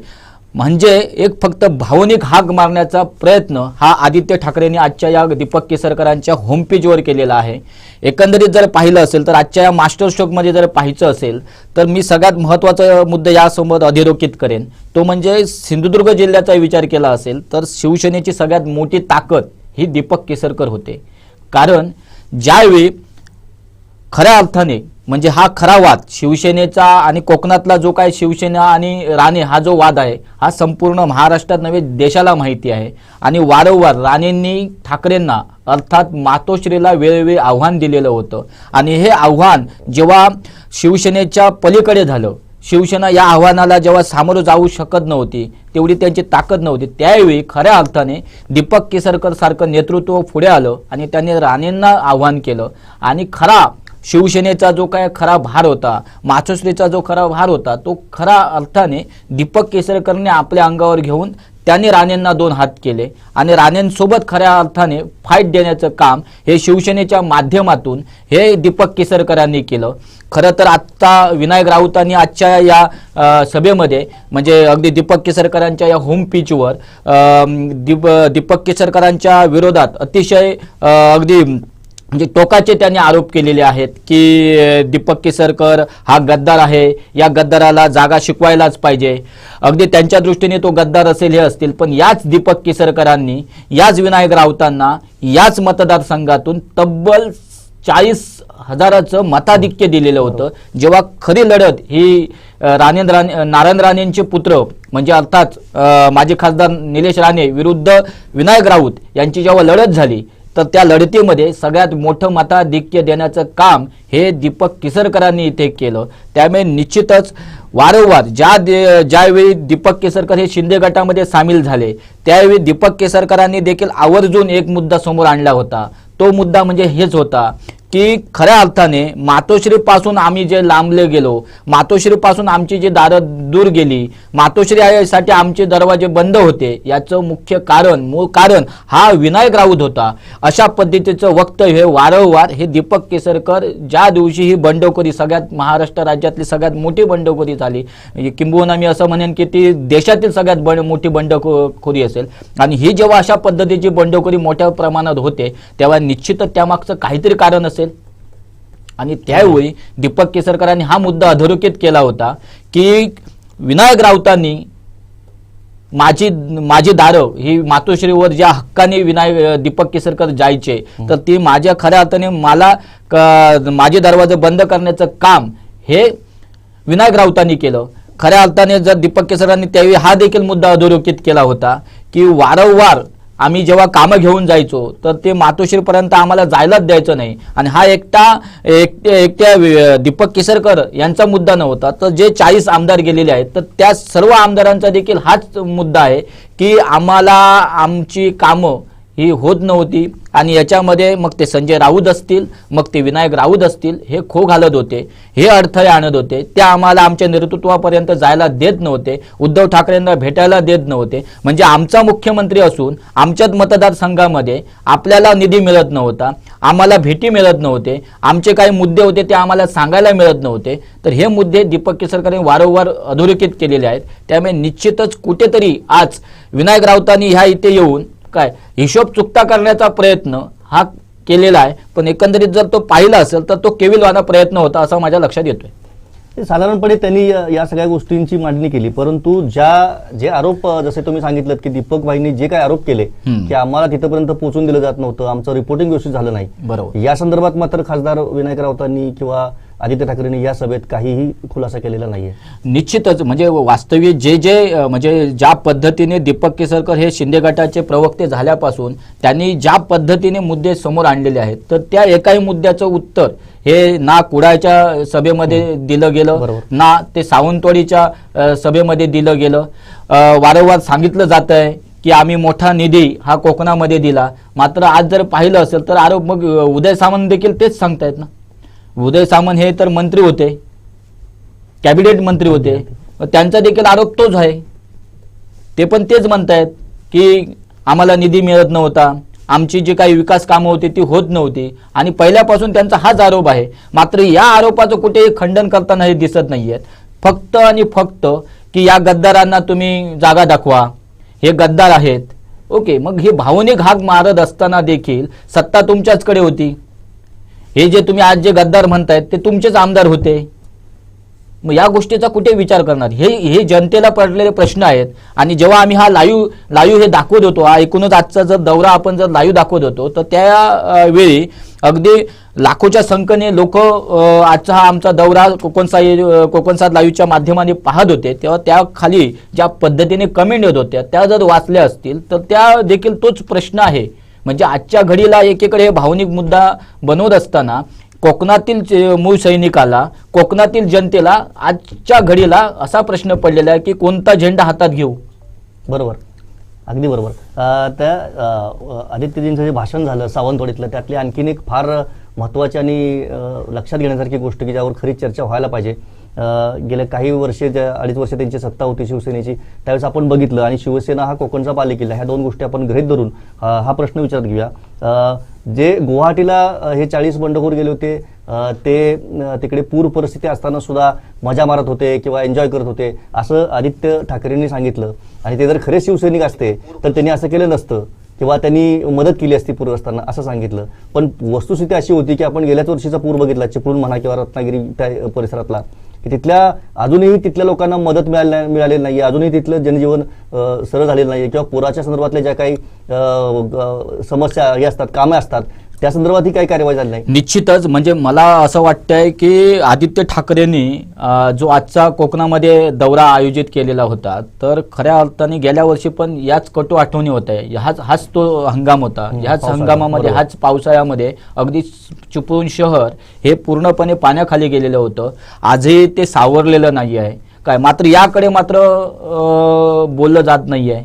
या संदर्भात काय केलं गेलं, काय ठोस उपाययोजना केल्या, ठीक आहे, ओके, पण त्यावेळी ज्या पद्धतीने आता जो काय भूकंप झालाय, जो काय कोकणामधील शिवसेनेला जो काय सुरुंग लावण्याचा प्रयत्न या शिंदे गटाच्या माध्यमातून झाल्यानंतर ज्या पद्धतीने आदित्य ठाकरे अगदी ऍक्टिव्ह होऊन कोकणामध्ये त्यांनी हा दौरा सुरू केलेला आहे. मुळात निष्ठावंतांची यात्रा काढण्याची गरजच काय भासली? तुम्हाला जर फरक पडत नाहीये की कोकणातून हे जे गद्दार गेलेले आहेत बंडखोर, तर मग निष्ठावान, मग ह्या निष्ठावंतांवर पण संशय घेतल्यासारखा हा एक प्रश्न आहे काय? मुळात तुम्ही आसामचं उदाहरण देतात की हे 40 गद्दार तिथे गेल्यानंतर तिथे पूरस्थिती होती, तर तिथे जाऊन ते लोकांना भेटले नाहीत, ते त्या आपत्तीग्रस्तांना भेटले पाहिजे होतं असं तुम्ही अपेक्षा 100% ओके, लोकप्रतिनिधी नात्याने ते त्यांनी कदाचित करायला देखील पाहिजे होतं. मात्र जेव्हा तुम्ही आसामचं उदाहरण देतायत, त्यातल्या पूरस्थितीचं उदाहरण देतात, तेव्हा तुम्ही चिपळूणमध्ये गेल्या वर्षी ज्या पूरस्थितीने संपूर्ण चिपळूण म्हणा, अगदी कोकण नुसतं चिपळूण नव्हतं तर त्याची संपूर्ण आपल्या म्हणजे अगदी आपल्या तिरारीचा भाग देखील पाण्याखाली गेला होता. तिलारीतली आजही त्या लोकांना मदत जी अपेक्षेप्रमाणे पाहिजे होती ती मदत मिळालेली गेली.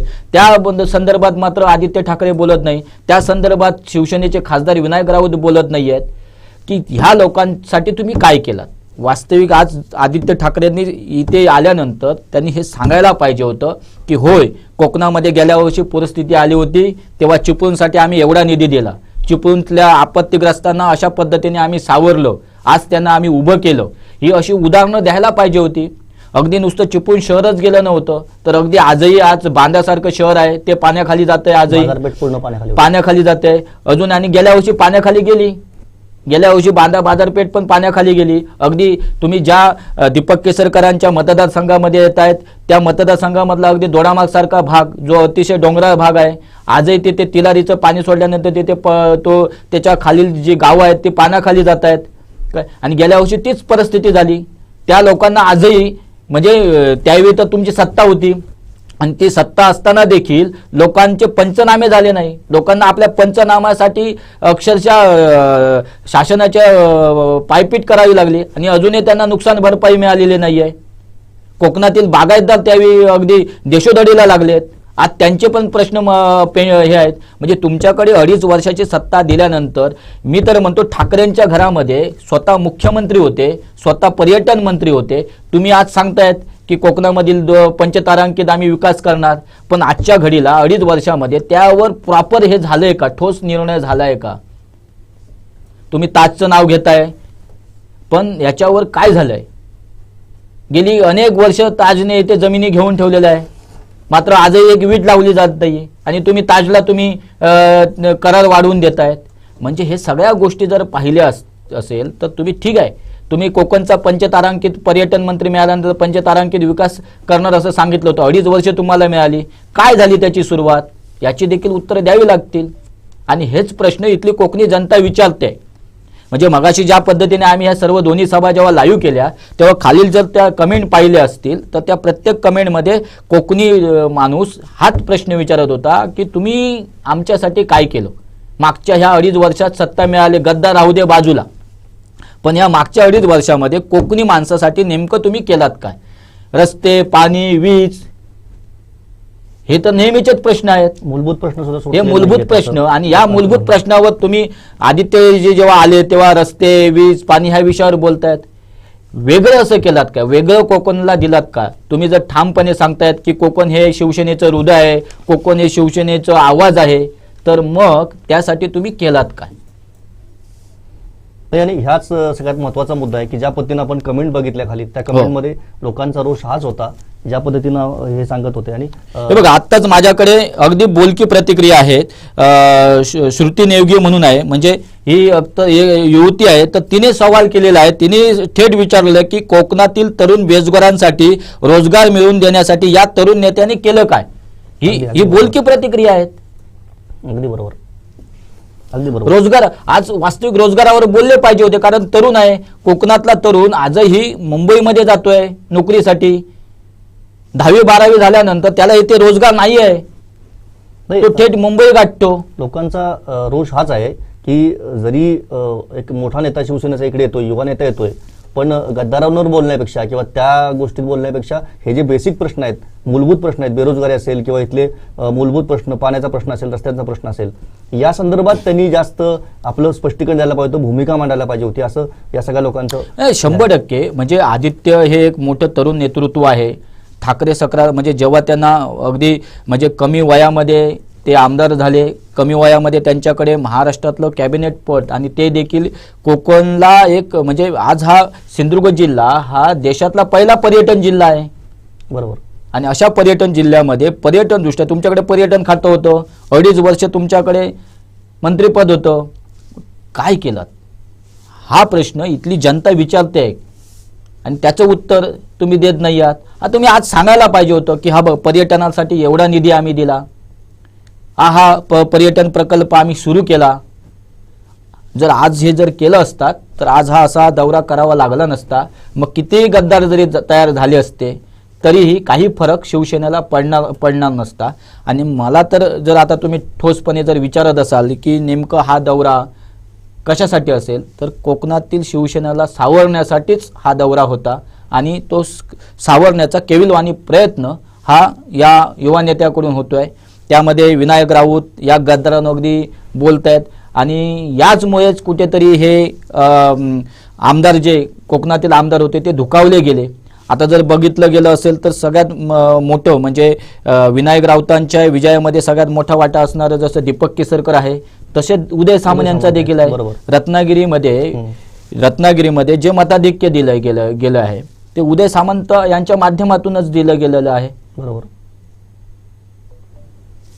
म्हणजे थोडक्यात विनायक राऊतांना मागील निवडणुकीमध्ये ज्या ज्या आमदारांनी सहकार्य केलं तर त्यांचं रिपोर्टिंग तिथे व्यवस्थित झालं नाही, हा एक मुद्दा ह्या सगळ्या ते दिसून देखील आलं किंवा जेव्हा ठाकरे सरकार जेव्हा अस्तित्वात आलं, हे महाविकास आघाडी जेव्हा अस्तित्वात आली तेव्हा दीपक केसरकरांनी जेव्हा आपल्या मंत्रिपदाच्या कालावधीमध्ये किंबहुना ठीक आहे या मतदारसंघावर त्यांनी लक्ष दिलं नसेल, ओके, पण जे काही मंत्रिमंडळामध्ये म्हणजे अगदी युती सरकार असताना काय त्यांनी जी काही महत्वाची भूमिका बजवायला पाहिजे होती ती त्यांनी बजावली होती.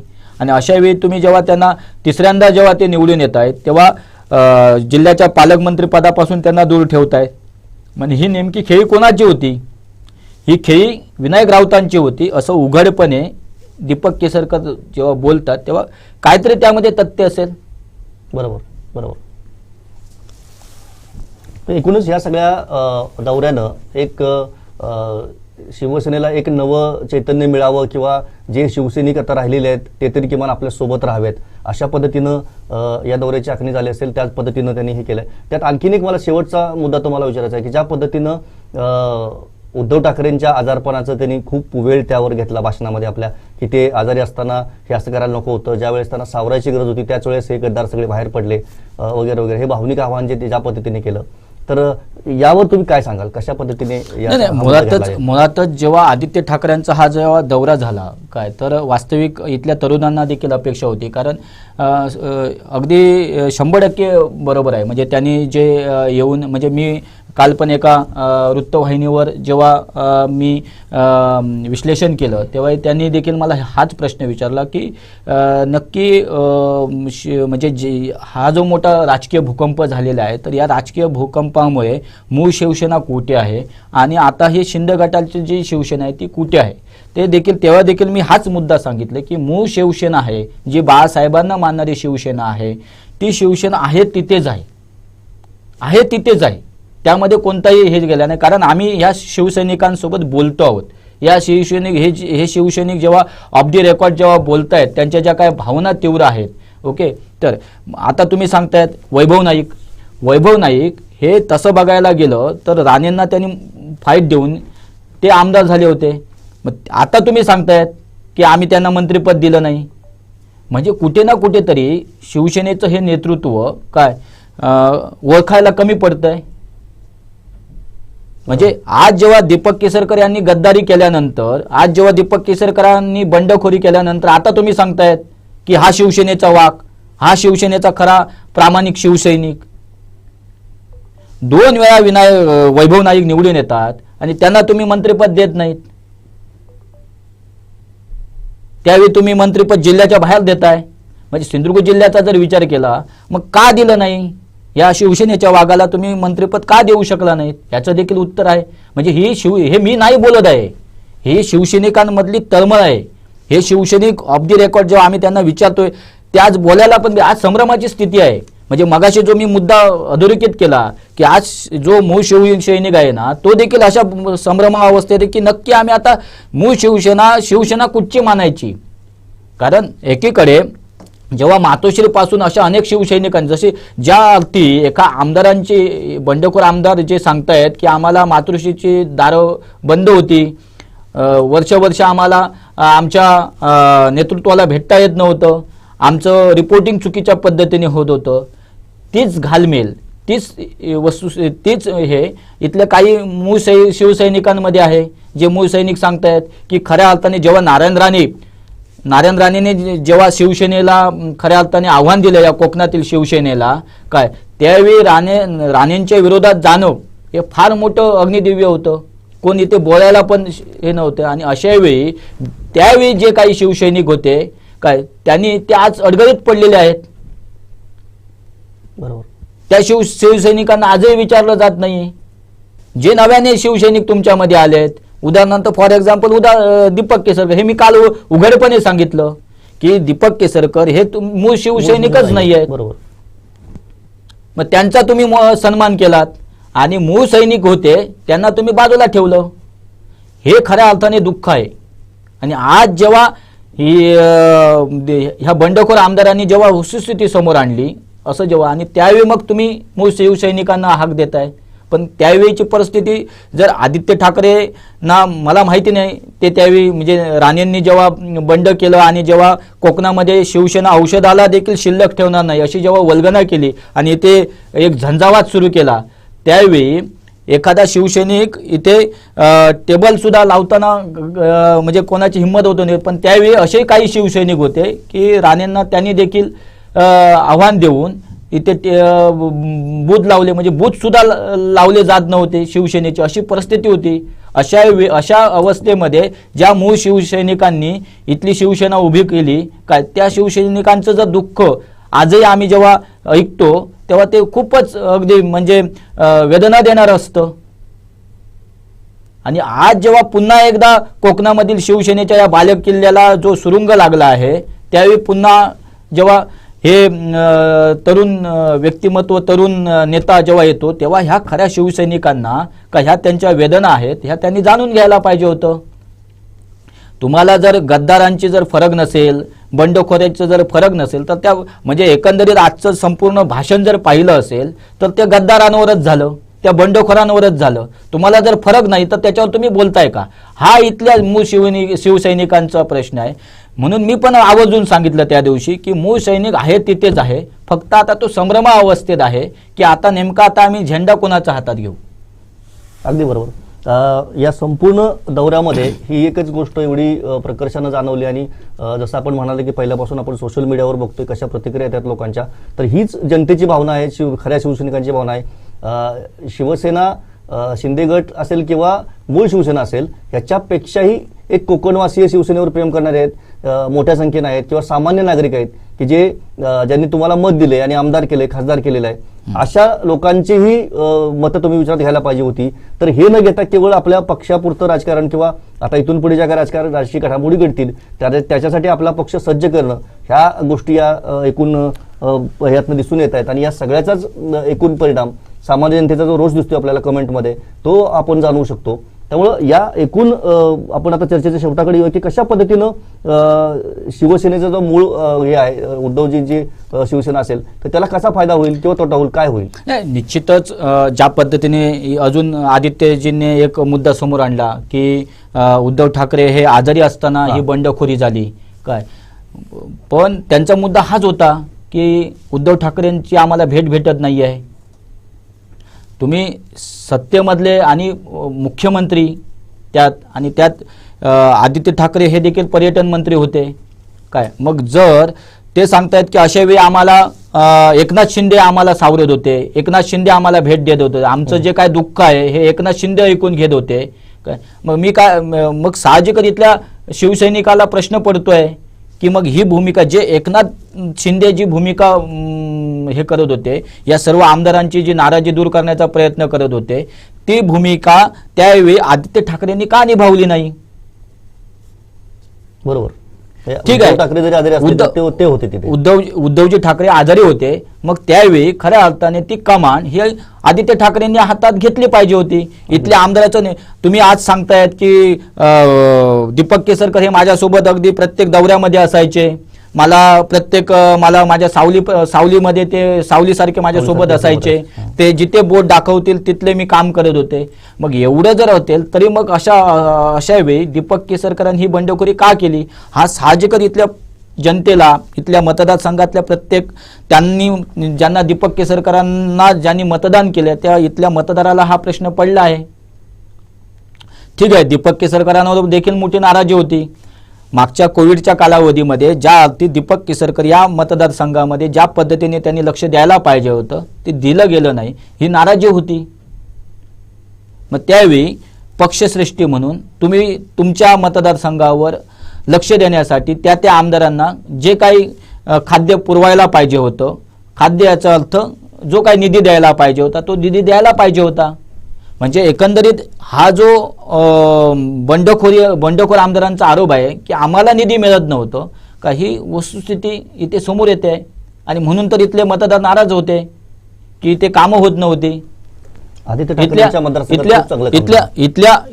इथल्या हॉस्पिटलचा प्रश्न म्हणजे मागच्या कोविडच्या कालावधीमध्ये कोकणामध्ये आरोग्य विभाग किंवा आरोग्य यंत्रणा ही किती कमजोर आहे इथली. म्हणजे आम्हाला पूर्ण ह्या कोविडच्या कालावधीमध्ये कोल्हापूरवर अवलंबून राहावं लागलं, आम्हाला गोव्यावर अवलंबून राहावं लागलं. म्हणजे किंबहुना मी एवढं असं तर सांगेन की जर कालच्या कोविडच्या कालावधीमध्ये जर आपल्या शेजारी जर गोवा राज्य नसलं असतं काय तर इथे बळींची संख्या कोरोना मृत्यूमध्ये संख्या वाढली असती. उत्तर प्रदेश सारखी अवस्था झाली, उत्तर प्रदेश सारखी कोकणाची अवस्था झाली असती. म्हणजे आपली यंत्रणा सुद्धा, आरोग्य यंत्रणा सुद्धा आपण योग्य पद्धतीने देऊ शकलो नाही. मी म्हणतो बाकीचे मुद्दे राहू दे बाजूला, पण आरोग्य यंत्रणेबाबत काय? आता तुम्ही ठीक आहे, राणेंचं जेव्हा महाविद्यालय आलं इथे, राणेंचं जेव्हा मेडिकल कॉलेज आलं, त्यानंतर सिंधुदुर्ग जिल्ह्यामध्ये एक महाविद्यालयाचं सरकारी याच्यापूर्वी का होऊ शकलं नाही? दीपक सावंत सारखे आरोग्यमंत्री होते, त्याच्यापूर्वी पण होते आरोग्यमंत्री. मग तर त्यावेळी देखील तुम्ही आरोग्य यंत्रणा इथली सक्षम करू शकला नाहीत. आणि आज सगळ्यात महत्वाचा, आरोग्य हा सगळ्यात महत्वाचा विषय झाला, त्यावर तुम्ही काही बोलला नाहीत. मग का त्यावेळी तुमच्या आमदारांना, तुमच्या खासदारांना तुम्ही वेटीस धरलं नाही? का इथे तुम्ही आरोग्य यंत्रणा सक्षमपणे पुरवू शकला नाही? कोविडच्या कालावधीत पूर्णपणे गोव्या राज्यावर आम्हाला अवलंबून राहावं लागलं. साधे व्हेंटिलेटर इथे मिळत नव्हते, अशी परिस्थिती होती. आणि अशी गंभीर परिस्थिती ह्या कोकणामध्ये होती, सिंधुदुर्ग जिल्ह्याची होती. आणि अशावर तुमच्याकडे सत्ता होती, तुमच्याकडे मुख्यमंत्री पद होतं, तुमच्याकडे पर्यटन मंत्री पद होतं. एक कुठचा प्रकल्प दाखवा. म्हणजे आज जे तरुण विचारतायत की ह्या एका प्रकल्पामुळे काय इथे आम्हाला मोठा रोजगार मिळाला. ह्या 2.5 वर्षाच्या कालावधीमध्ये मुख्यमंत्री पद, पर्यटन मंत्री पद असे 2 खाती, महत्वाची खाती तुमच्या घरात होती. तर तुम्ही कोकणामध्ये, कारण कोकण हा शिवसेनेचा आवाज, कोकण हा शिवसेनेचं हृदय आहे, तर त्या हृदयासाठी तुम्ही नेमकं असा कोणता या 2.5 वर्षामध्ये प्राधान्याने एखादा प्रोजेक्ट केला ज्यामुळे कोकणातील तरुण हा मुंबईला जाणं थांबलंय? कुठचा एखादा प्रकल्प केला? हे मी नाही विचारत आहे, हे इथली जनता विचारते आहे. सोशल मीडियावर आम्ही जेव्हा हे दौरे दाखवतो तेव्हा त्यांचे हेच प्रश्न असतात. सकाळपासून आदित्य ठाकरेंचा जेव्हा दौरा सुरू झालेला आहे तर तेव्हा अनेक प्रतिक्रिया येत होत्या की तुम्ही कोकणातील तरुणांसाठी काय केलात, कोकणातील तरुणांसाठी यासाठी यापूर्वी असा दौरा केला का, कोकणातील तरुणांना काय हो यासाठी कधी तुम्ही इथे दरबार घेतला का? आज अजित पवार सारखे मंत्री आजही आपल्या मतदारसंघामध्ये दौरे घेतात, जनता दरबार घेतात, तिथल्या जनतेला नेमकं काय पाहिजे हे विचारतात, त्यांच्या व्यथा जाणून घेतात. आज कोकणामध्ये कुठचा असा नेता आहे जो आज इथे जनता दरबार घेतोय? इथल्या आमदारांनी तुमच्या जनता दरबार आजही घेतलेले नाही आहेत. फक्त जेव्हा असे नेते येतात तेव्हा दौरे होतात आणि त्या दौऱ्यातून फक्त भावनिक आव्हानच होतंय. त्यावेळी नारायण राणेंच्या विरोधात भावनिक आव्हान होत होतं, आता तुम्ही दीपक केसरकरांच्या विरोधात भावनिक आव्हान करतायत. म्हणजे कोकणी जनतेने फक्त या भावनांमध्ये अडकावं का? कोकणी जनतेचे पण काही प्रश्न आहेत, त्यांच्या आरोग्याचा सगळ्यात, बाकीचे प्रश्न राहू दे बाजूला, आरोग्याचा प्रश्न हे करा तुम्ही. ठीक आहे, तुम्ही सांगताय आता महाविद्यालय आणलंय, ते होणार कधी? आज सिंधुदुर्ग जिल्ह्यातील असं कुठचं सरकारी हॉस्पिटल दाखवा जे सक्षम आहे. आजही सावंतवाडी सारख्या रुग्णालयामध्ये किंवा दोडामार्ग सारख्या रुग्णालयामध्ये, कुठच्याही सिंधुदुर्ग जिल्ह्यातल्या कुठच्याही रुग्णालयामध्ये साधा जरी सर्पदंश जरी झाला तरी तिथले डॉक्टर गोव्याला पाठवतात. ही वस्तुस्थिती आहे. मग याच्यावर बोलायचं नाही का? किती दिवस तुम्ही या भावनिक राजकारणामध्ये अडकून ठेवणार आहात? कोकणामध्ये एकही असा मोठा प्रोजेक्ट झालेला नाही की जेणेकरून इथला तरुण इथेच शिकेल आणि इथेच तो आपल्या नोकरी धंदा त्याला इथे मिळेल. आज त्याला नोकरी व्यवसाय नसल्यामुळे त्याला मुंबईला जावं लागतं आणि ही किती वर्षाची ह्या वनवास आहे. हा काय आजचा आणि कालचा नाही आहे. मग ज्या अर्थी तुम्ही सांगतायत की कोकण हे आमचं आहे, कोकण हा आमचा आवाज आहे, कोकण हे आमचं हृदय आहे, त्यामुळे हृदयाला असणाऱ्या त्या वेदना आहेत, इथल्या तरुणांच्या वेदना ज्या आहेत त्या कधी ना कधी तरी मिटल्या पाहिजेत. तुमच्या आज या एकूणच दौऱ्यामध्ये ह्या प्रश्नावर कुठेतरी वाचा फुटली पाहिजे होती. तुम्ही हे सांगायला पाहिजे होतं की कोकणातील हे प्रश्न होते, हे दीपक केसरकरांनी कधीच मांडले नाही.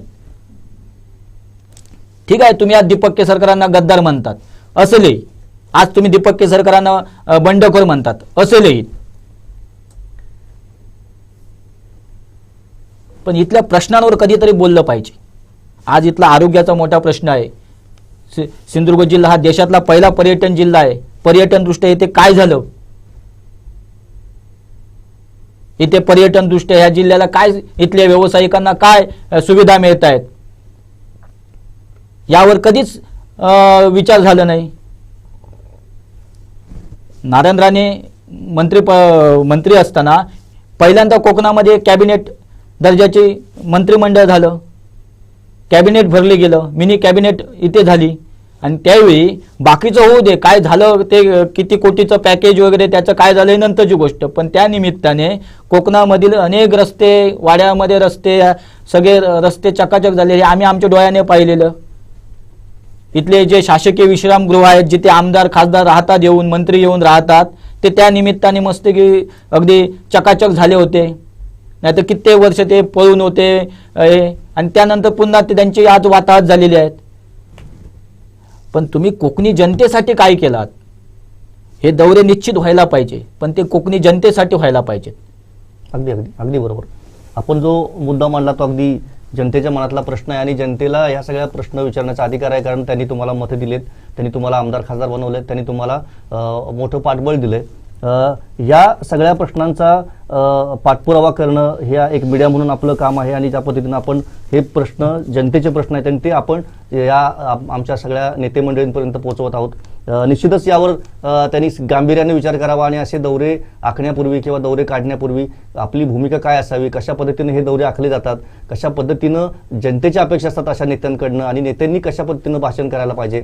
उगीच भावनिक आवाहन करणं किंवा भावनिक साथ घालणं यामुळं काय होणार आहे? यामुळं काहीही होणार नाहीये. जसं शेकडो लोकांच्या प्रतिक्रिया येत आहेत सोशल मीडियावर, तर या सगळ्या गोष्टीचं भान ठेवून अशा पद्धतीनं आयोजन व्हायला पाहिजे.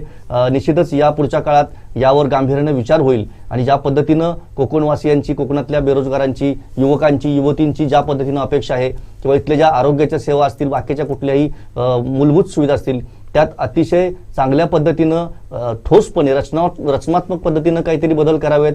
केवळ आश्वासनं नकोत, केवळ निधींचे कोट्यावधीचे आकडे नकोत, तर ठोस पद्धतीनं काहीतरी उभारणी करावी. या दृष्टीनं यापुढच्या कुठल्याही रॅलीमध्ये, सभेमध्ये अशा नेत्यांनी भाषणं करावीत अशीच एक जनतेची अपेक्षा आहे आणि यापुढे कदाचित त्यात काही सुधारणा होईल अशी आपण अपेक्षा बाळगूया. आणि ही चर्चा मी इथेच थांबवतो. सरांनी वेळ दिला आणि आपल्या या मास्टरस्ट्रोकमध्ये या संपूर्ण दौऱ्याबद्दल खूप चांगली चर्चा केली, खूप चांगले मुद्दे तुम्ही मांडलेत, त्याबद्दल मी आमच्या संपूर्ण टीमच्या वतीनं सरांचे आभार मानतो. धन्यवाद.